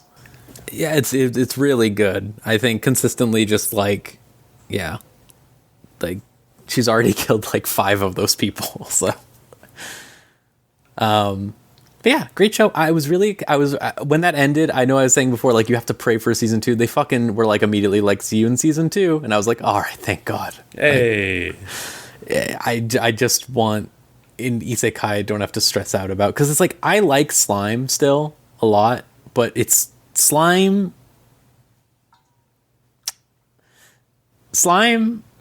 has the problem a lot of anime has, where it's like, I have to make some trade-offs here. I have to put up with some stuff to enjoy this, and there was none of that here. It was just nice. There's no sexualizing of the main character at all, really. Like, there's just like, she put on like a funny, like a cute little dress or whatever, and everyone goes, that's so cute on you. Like, that's the extent of it. It's nice. Or like, there was like a setup that I was scared of like, oh my God, they're going into the women's bath or whatever, and she's bringing the sword with her, and everyone's just like, why did you bring a sword in the bath? You're a freak. Like, why would you bring your sword into the bath? And he's just like, they're right. I really don't know why you did bring me in here. Yeah, that's what he does. He's like, I don't really know why you brought me in here. But yeah, nice show. I like that. It's made me want to check out a couple other isekai because it renewed my hope because I'd just seen so many bad ones. Knowing that we're getting even more villainous animes coming up also, it has me be like, God damn.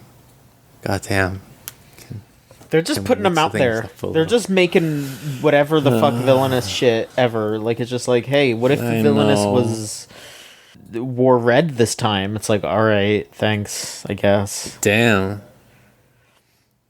I'm excited for the lesbian one at least, but that's because that's actually breaking ground in that genre. I feel like. But yeah, other anime. John, Uncle. So Uncle's. If we're talking about isekai, yeah, I could talk about Uncle. Look, Yeah, I'm gonna be frank here. Okay. Part of me is like, man, has this run its course? Is the joke still funny? Is it still good? But then I'll watch an episode and I'll be like, you know what? It's still pretty funny. It's still got its moments. It's still quite humorous. But also, I know for a fact that when it's done, I'm just gonna be like, all right, don't make a season 2, please. Yeah, I've had enough. Good. Even in the limited amount of episodes I had watched, I was like, I think this is funny every time pretty much, but it's like, man, you guys found a formula, huh? Mm-hmm. You are sticking to it. The uncle doesn't understand that the girl likes him. Yep, and it's just like, all right, we get it, and then it just keeps going, sort of. It's you reach a point where you're like, how? Yeah. How? I have way more fun with the current day stuff because like I think a lot of the like tech humor and like a lot of the like dumb Sega jokes are a lot like just generally funnier. I like the modern day characters, or I like the non isekai characters a lot more. Like I like seeing them bounce off of each other. Just everyone's like a lot more casually funny in those segments. So I end up liking that a lot more than the isekai segments. But I do still like a lot of those isekai characters. I like seeing them interacting with each other. I like them interacting with the uncle. It's just like, okay, here's the joke. Nah, you're good. But when they start interacting with each other, it's like, okay, there's some actual like new like repertoire between them where it's just like, yeah, here's, she's like, Elf is reacting to the heroine girl.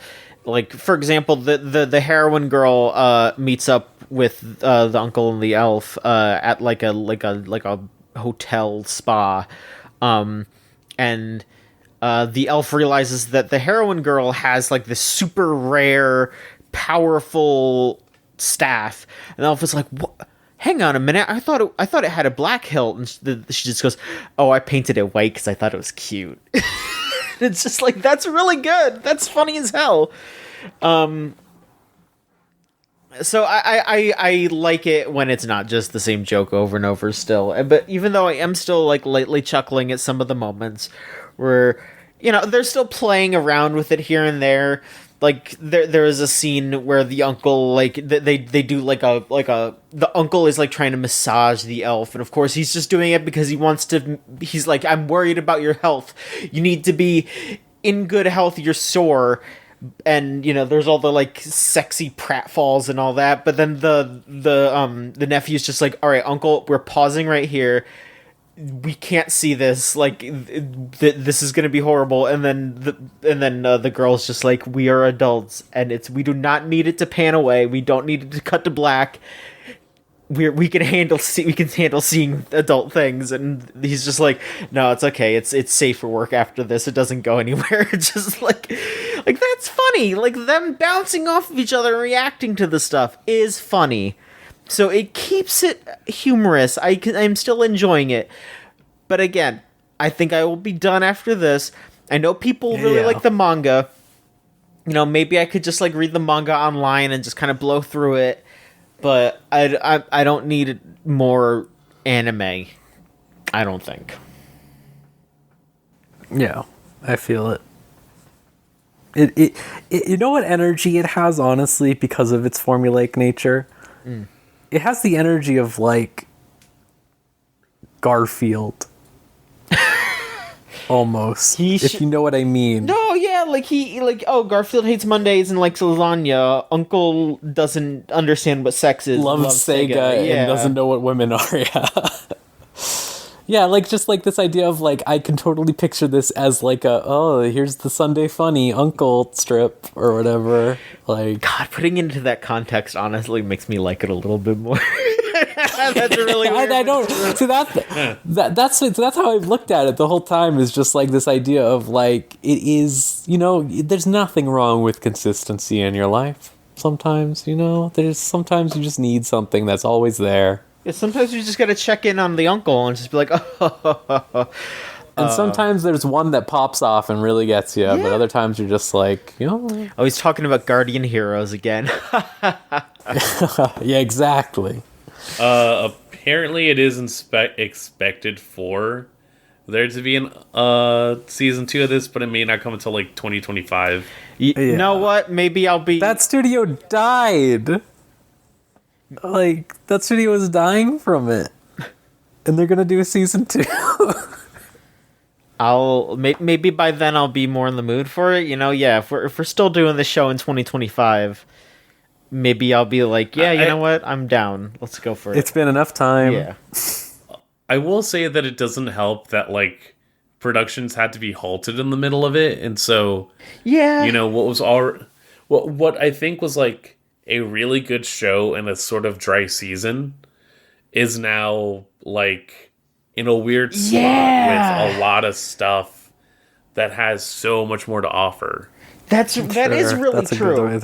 That is really true. That it was definitely a big highlight last season, and now it's just like, well, I feel like I gotta catch up with it, but I'm watching, like, 6 different shows that are way better than it, not necessarily because it's trash, but just, like, they're Chainsaw Man and Mob Psycho and Spy Family and, like, a bunch of other shit that's coming out this season is, like, incredible. It's the bag of chips that you're fine with, but it's like you're literally getting, like, you know, I wouldn't call any anime, like, legitimate gourmet, maybe, but it's like, you know, the restaurant that you like. Mm-hmm. The restaurant that you like, and you're getting all of this great food, but then you also have your side of, like, you know, the side salad that came with one of your orders, and they just doubled back, and, like, it's back again, and it's like, I can eat this, but, Yeah. It's not that it's bad, but it's just, like, there is better stuff that is actively out there. And not to say that Uncle isn't already at, like, a good level. Literally, it's like, you know, 8s having to keep up with 9s and 10s. Yeah. Mm-hmm. Yeah, absolutely. So Maverick. Huh? You got 2 different music shows on here? Yeah, technically speaking. Yeah. Which would you like you can talk about both if you just want to, honestly. So I can mention that, like, in that earlier process of trying to figure out, like, God, what shows could I put together for that AMV that I wanted? I figured, you know, let me, like, look at something that might fit, but I'm not entirely sure because I haven't seen it yet. I have started Sing Yesterday for me, and it is interesting. It came out, like, spring of 2020, I want to say, and the initial stuff I saw of it was kind of just like, yeah, it's kind of boring, or it's like, so whatever, and I would argue that from what I've seen so far, it is a very interesting look into, like, growing up, adulthood, and necessarily, like, that very apt at the time that it came out. That time after you've, like, graduated, where you're kind of just figuring out what that next step is, and that's not always clear. And so it's easier to think about when times were better, to think about the yesterday of multiple people. And boy, like, I don't know if I would have handled that at the beginning of quarantine, but at least getting through it now, it is more palpable, if only because I'm not actively going through it. I also know it, if only because like there is a Hazel video on the manga, which describes it as like Midwest emo the manga, and I would say that is a good vibe for it. You know, the way in which you layer everything, and it feels like it's this particular moment is the most important thing ever, but you know it's not, because there's other stuff going on. The world doesn't revolve around you, and it's once you like step out of that little world that you've created, it's easier to like look at things, but it requires you to step out of that space. And so this anime is, from what I've seen so far, focuses on four main characters: Rikuo Uozumi, Haru Nonaka, Shinako Morinome, and Ro Hayakawa. And the way that like the story progresses is that we meet Rikuo when he is currently working at a convenience store, you know, just graduated from college, is trying to figure out what he wants to get out of life. Maybe he wants to do photography more, maybe he wants to take care of other things, maybe he should go and, you know, can ask out that girl in college that he really liked. That girl being Shinako Morinome, who was a classmate. She currently teaches. She's still figuring out her own things because of Ro Hayakawa, one of the people that Shinako grew up with and is now transferred to her school, is also has a crush on her, but then she is in love with his deceased older brother. And so longing for someone that is no longer there and who you can't necessarily like replace. And among all that as well is Haru, this eccentric girl who's had a history with Shinako, who dropped out of school, is working at a like host cafe, maid cafe, and developed feelings for Rikuo like about 5 years ago, but since she's gone through a lot since then, she looks different, so the immediate connection isn't there. A lot of just like rummaging around and interconnectivity. Like, the plot is literally about these characters and their circles of friends coming together and just experiencing a segment of that life for an episode. And so I can't speak on too much of it yet, but it's interesting. I'm very curious to see how it comes out, and I might check out the manga afterward, because it is a manga that started back in like 1997, I think, and they stick to that in this adaptation. Like, everyone has a flip phone if they have a phone. Yeah, it's very like late 90s. Like, you can work at a maid cafe because those still are in like active demand at this point in time, so to say. And so I'm very curious to see how I feel about it once I like finish it up.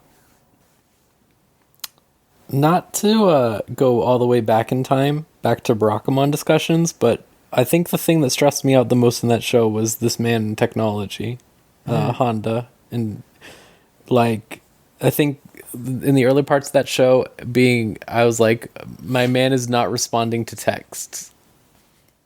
My man is like far away from everyone and not responding to their text is a nightmare to me. And then also just his computer breaking, which was probably just like he probably had it unplugged or something. And it's just like he just gives up. That was so sad. I didn't like it. But I also like that for sure. Yeah, I like that they had flip phones in that also, is really what I was getting at. I like that they had flip phones in Barakamon also, even though that adaptation was 2014. Because it was like, yeah. I love when they stay true to the setting, though I won't deny I do also enjoy Tsukihime remake style. I'm going to complain that the story doesn't work now because everyone has a cell phone. Seinfeld ass. Yeah. And Bocchi, I'm like 2 episodes behind on Bocchi, but I like Bocchi. Oh, Bocchi is fantastic. I feel like I've seen everything from the last 2 episodes on Twitter alone. God, no, Bocchi is really good. You know, we've gotten to the point where this weekend, they're gonna play the school festival. We're gonna see how that goes. This dream that Bocchi had for middle school will finally be set up here, and that's only like step one of her whole life ahead of her now, that she has this whole net of support and groups and friends and whatnot. But Maid Bocchi. There's going to be a Maid Bocchi figure. That's going to make enough money to fund a small nation. Yeah, they don't have to worry about any future seasons of this. Yeah. Thing. There's a gag where Rio's like, oh man, how do we monetize Bocchi's cuteness factor? What if we put her in a bikini on the album cover, and it's just this really funny shot of of her just sitting there with really weirdly huge knockers. She has large breasts, is what I've had to hear everyone say on Twitter all the time for the past 6 weeks. It's oh, don't you know, in the manga it's true to the lore, and I'm I don't care. I want her to be treated like a human being. I haven't read any of it yet, but oh really? I don't believe you. You don't believe me? I'm telling you. I don't believe Twitter about that. Sometimes I see no, sometimes people just lie. I know, but I've seen the manga. I've seen the manga parts where they talk about it. Is it legit just wow, Bocchi? No, it's just they just show her in they do that multiple times. Her actually in a scenario, or is it somebody imagining? Oh, okay. Yeah. Disturbing. I don't approve of that sort of thing, to be clear. Yeah, it's occasionally I'll see horny fan art, and it's what are you doing? This isn't That's how I feel. I'm not even offended. It's that doesn't exist. I get listen. I get people going crazy for the alcoholic girl. Okay? Oh yeah, no, that's one. I need more of that. That's the thing. I'm just but Bocchi, that girl, she has problems. She needs help. Yeah, not the alcoholic. She needs support. Well, she needs different help. It's I don't... Literally, you need to give me, the episode 10 years in the future where she's just wow, it's a nice day outside. Let me go take a swim. Or whatever. The level of confidence that is expected for, half of these fucking pieces of fan art, I'm just where are you finding this? What world do you live in? What world do you live in? That's how I feel consistently. I'm just you don't know what love is. You don't know what this character is really like. You don't even want to know them. It's very well done, but save that energy for another character. Yeah, that's all I can end up thinking is you are. Yeah, there are plenty of giant boob anime women out there. Just pick one. It's fine. Don't need to project this onto everything. Right. But no, it's been such a blast. I'm really, really grateful. The way that the end, apparently when it comes to streaming numbers, it's number 2, maybe currently in Japan. I guess that's not too surprising. It is really good. It is, but it's you see everything else that's out there this season, and it's yeah, this is sort of just the sleeper hit of I feel shows. This studio has done a really good job of executing on what gets spread as a meme. I think pretty consistently of just everyone loves the relatability of social anxiety, especially anime watchers. I mean, it. Yes. Just shit her disintegrating all the time or popping. I feel that her exploding in that one episode was enough to get a ton of people to watch that show. They made a reference to the 3D animated Toriel flying through. Yes, I fucking loved that. I was so happy when I saw that on Twitter. I was oh. How? It's visionaries. They know how to do it. God, it... Also, there's not really another girls' rock show. I mean, wait, what am I saying? Do it yourself. Damn. They're very different, though. Mm-hmm. It's going for a different approach, yeah. And it's not even But your Azumanga Daioh ass show, that style of thing. I feel that's closer to Bocchi almost, even though Bocchi's a lot more serious, honestly. Yeah, like I wouldn't even say it's like a cute girls doing things show. It's more No, but it's like a gag show still to an extent. But yeah, I mean, what is like the best equivalent I could say? Because it's pulling in from like a lot of different things, and it really gets to something its own. yeah, it feels very its own. I think that's definitely a big proponent for it. They've also just managed to make a really good soundtrack. That's true. I mean, you'd have to hope, right? Like that was my problem with your boy Kong Ming. Was you could not convince me that everyone would pop off for that song, like they did, But it's like, Yeah, like a show about music should have good music, is what I'm saying. yeah, and I wouldn't say like it's the level at which you present that music as well. Like I was mentioning before, the Blue Giant movie is going to be ridiculous because they are hiring, one of the most renowned jazz musicians to perform and score the music. And so that's going to be fucking nutty. Beck really had a soundtrack that I enjoyed, but it could be hard to, internalize that as like, wow, this is the best band in all of Japan, or however like they like present that narrative. It's good music. It's just like, okay, the way that the story ultimately like presents everything. In here, it's more like, shit, if these are high schoolers making this kind of stuff, they would already be superstars.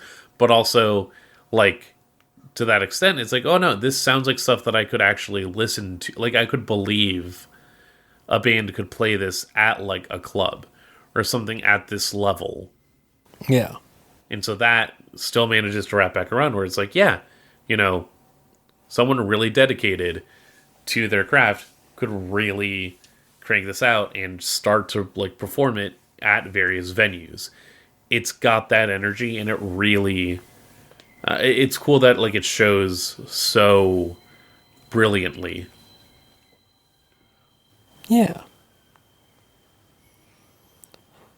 All right, John, do you want to talk a little about Spy Family and then we wrap it up? I mean, sure. You know what?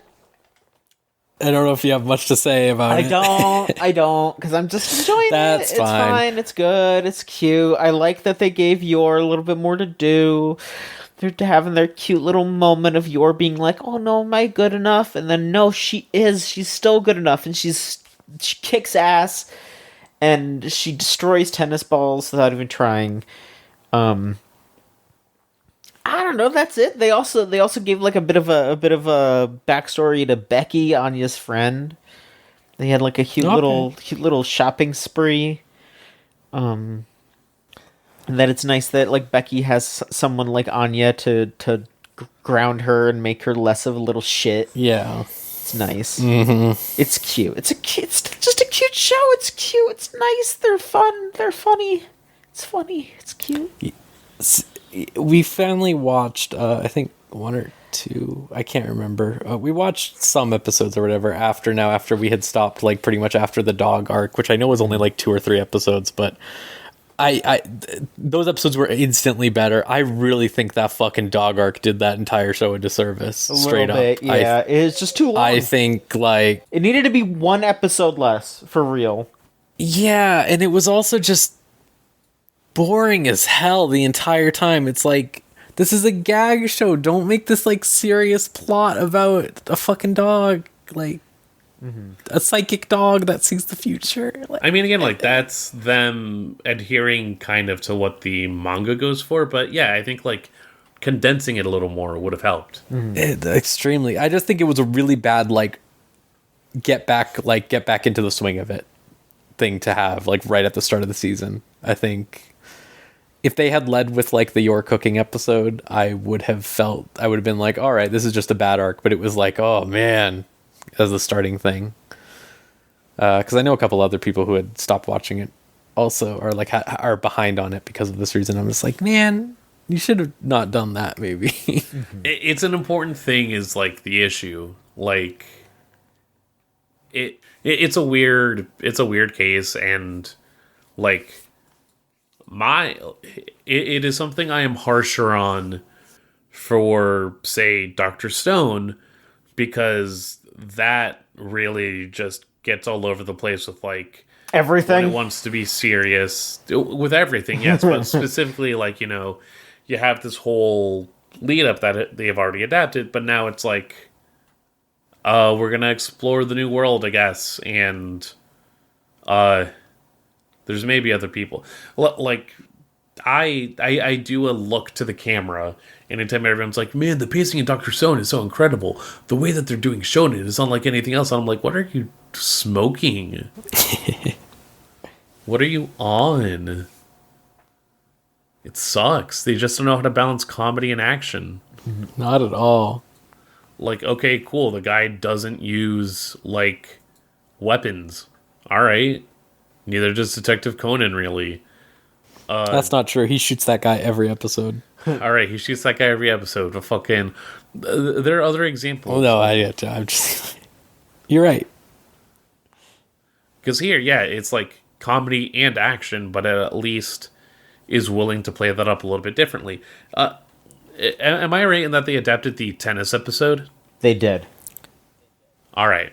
And so now that, like, if I'm remembering correctly, that should get back to my theory that season 3 is going to start on the cruise ship, which is going to be like a whole blend. And they try to get to that here, I think, with that dog arc of like, when they do action, it's Anya knowing that everything is happening and trying to help out, you know, either Lloyd or Yor, depending on the situation. Mm-hmm. And then come back together. Wow, what a delightful, you know, end of day or whatever. And it works out that way. I think, yeah, just there the pacing would have been off, or like probably could have been tightened up, but I'm also behind, so maybe I'll try and catch up after the season's over. Yeah. See, the reason we're all behind on things over in my group is like, we started watching Hunter x Hunter, so we get together and it's like we could watch Spy Family, we could watch Pop Team Epic. No, we're watching Hunter x Hunter. Like we just want to. So it's held things up a bit because it's like it's that Spy Family, like it's like we know what's going to be there, you know, sort of like. Oh yeah. Same thing with Pop Team Epic, really, but I still need to get through Stone Ocean. I didn't even start it, but again, same thing to Chainsaw Man, where it's like I'm not in a rush because I read that shit like twice. Right. I'm letting my friend gaslight me into believing that JoJo Lion was good. I hear nice things. To be clear, I finished it. I read it like whenever it finished, like a year and a half ago or something. And I was like, eh. And now I'm like literally letting them convince me because I said that I thought that it was eh. And they were like, what do you mean it was so good? I'm like, should I reread it? Did I miss something? Even though that was like a year ago, dude. I don't know. Yeah, you know, it might be one of those things where having to read it so piecemeal. Yeah, that's what I've been thinking. I don't know. There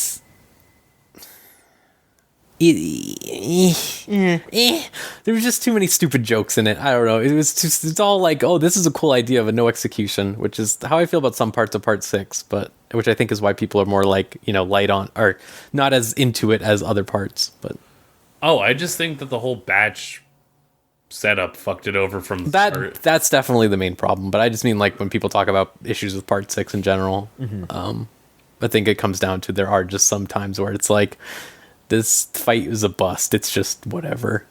Right. Well, can't wait to see those scans of JoJo Lands. JoJo Lands. Oh. Like, he didn't have to do that. They didn't have... He chose to start doing this.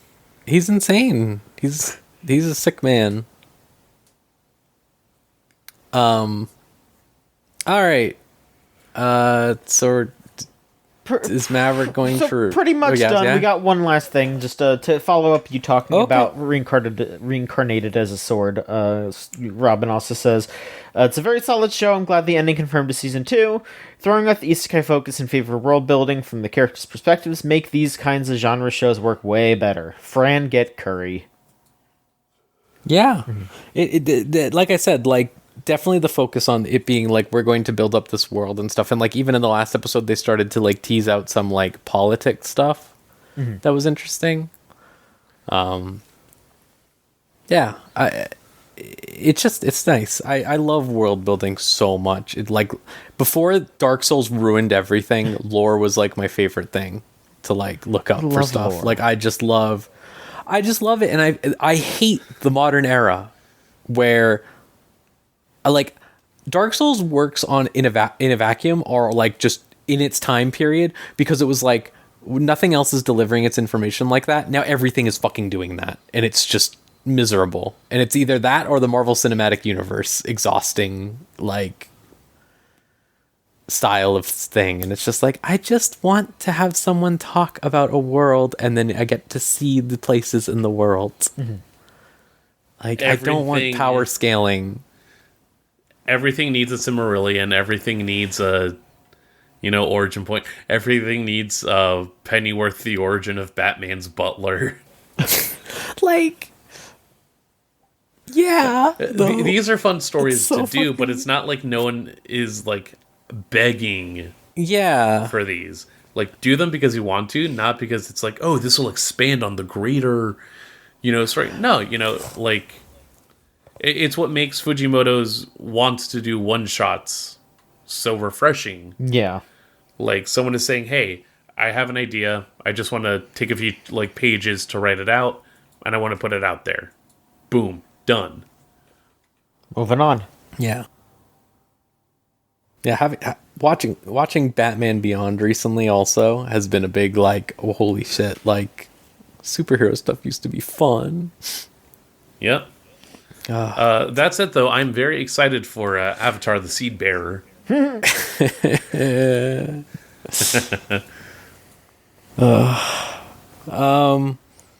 All right, so I'll do the whole Patreon spiel, but first we have to talk about the new show. But Maverick didn't want to say what the new show was, which is really scary until right now, because it's his turn to pick. Mom, so Maverick, it's my turn to pick the anime. Yeah, it's your turn to pick the anime, and what have you picked?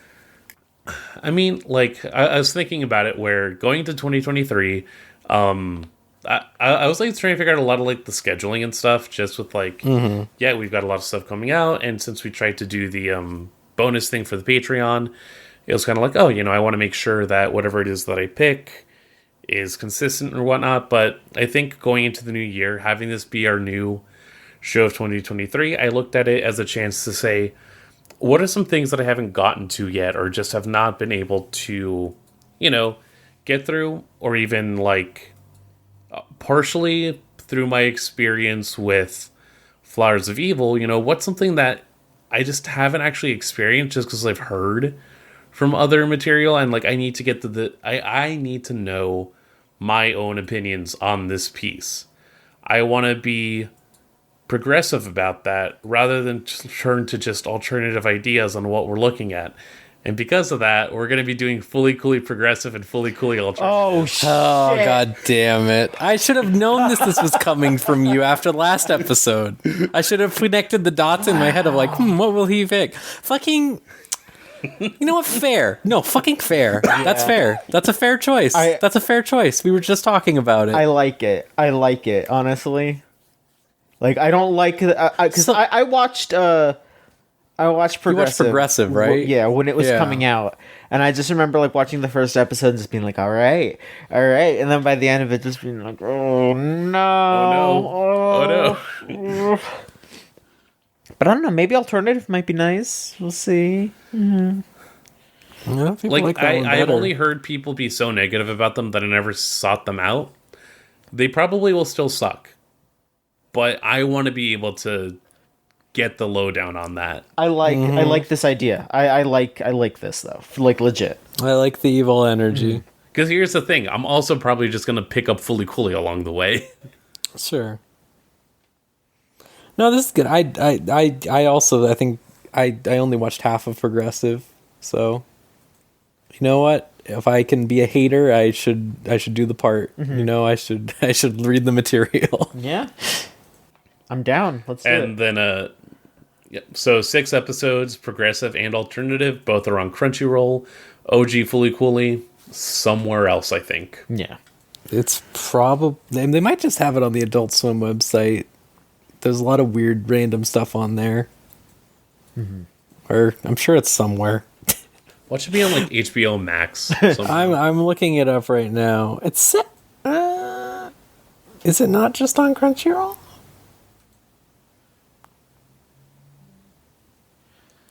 I only saw the no, it's not. Sorry, Google lies to me. Yeah, I don't know where it is. No, it is on Adult Swim. Wait. Yeah, it's on Hulu also. Oh, yeah. Oh, it's definitely on Hulu. That makes sense. But yeah, all right. We're doing that then. That's 12 episodes total, right? They're both 6? Yep. All right. And I assume folks are like, again, I'm assuming people are going to go ahead and also just watch the original because it's nice to have that grounding. That's what I'm going to do. You do not have to. Mm-hmm. But I assume. Mm-hmm. All right. Well then, yeah. So we'll do that in a month or something. Yeah, that In month. the This time, new I think year. a new year, 2023, starting off with a something. With a Who knows? The Rickenbacker bass to the forehead. Yeah, with the pillows. yeah, all right. Hey, yeah. Yeah. All right. Patreon.com/VGCC gets you all episodes of the show 1 week early. That is $3. $3. That videogamechoochoo.tumblr.com/ask also if you want to send in opinions or questions of any kind. And as always, also for the Patreon, you can suggest a show that we watch and we will put it on our little list. We did get a bunch recently, so I'm not like dying for them or anything, but we always welcome more variety because sometimes we sit here at the beginning of a show and we're like, what are we picking for the patron pick this time? And then we look at all the list and we're like, So having more on that list, there's always the chance that we just pick yours randomly, even though it's the newest one. But yeah, I hope everyone has a good day, night, week, month, year, so on and so forth. Happy holidays. I hope it's a relaxing one. I hope it's not too bad out there. And we'll see you next time on another episode of Unlimited Railworks. Smiling right to you, it was so natural. It may have no meaning, but it is something I cannot do.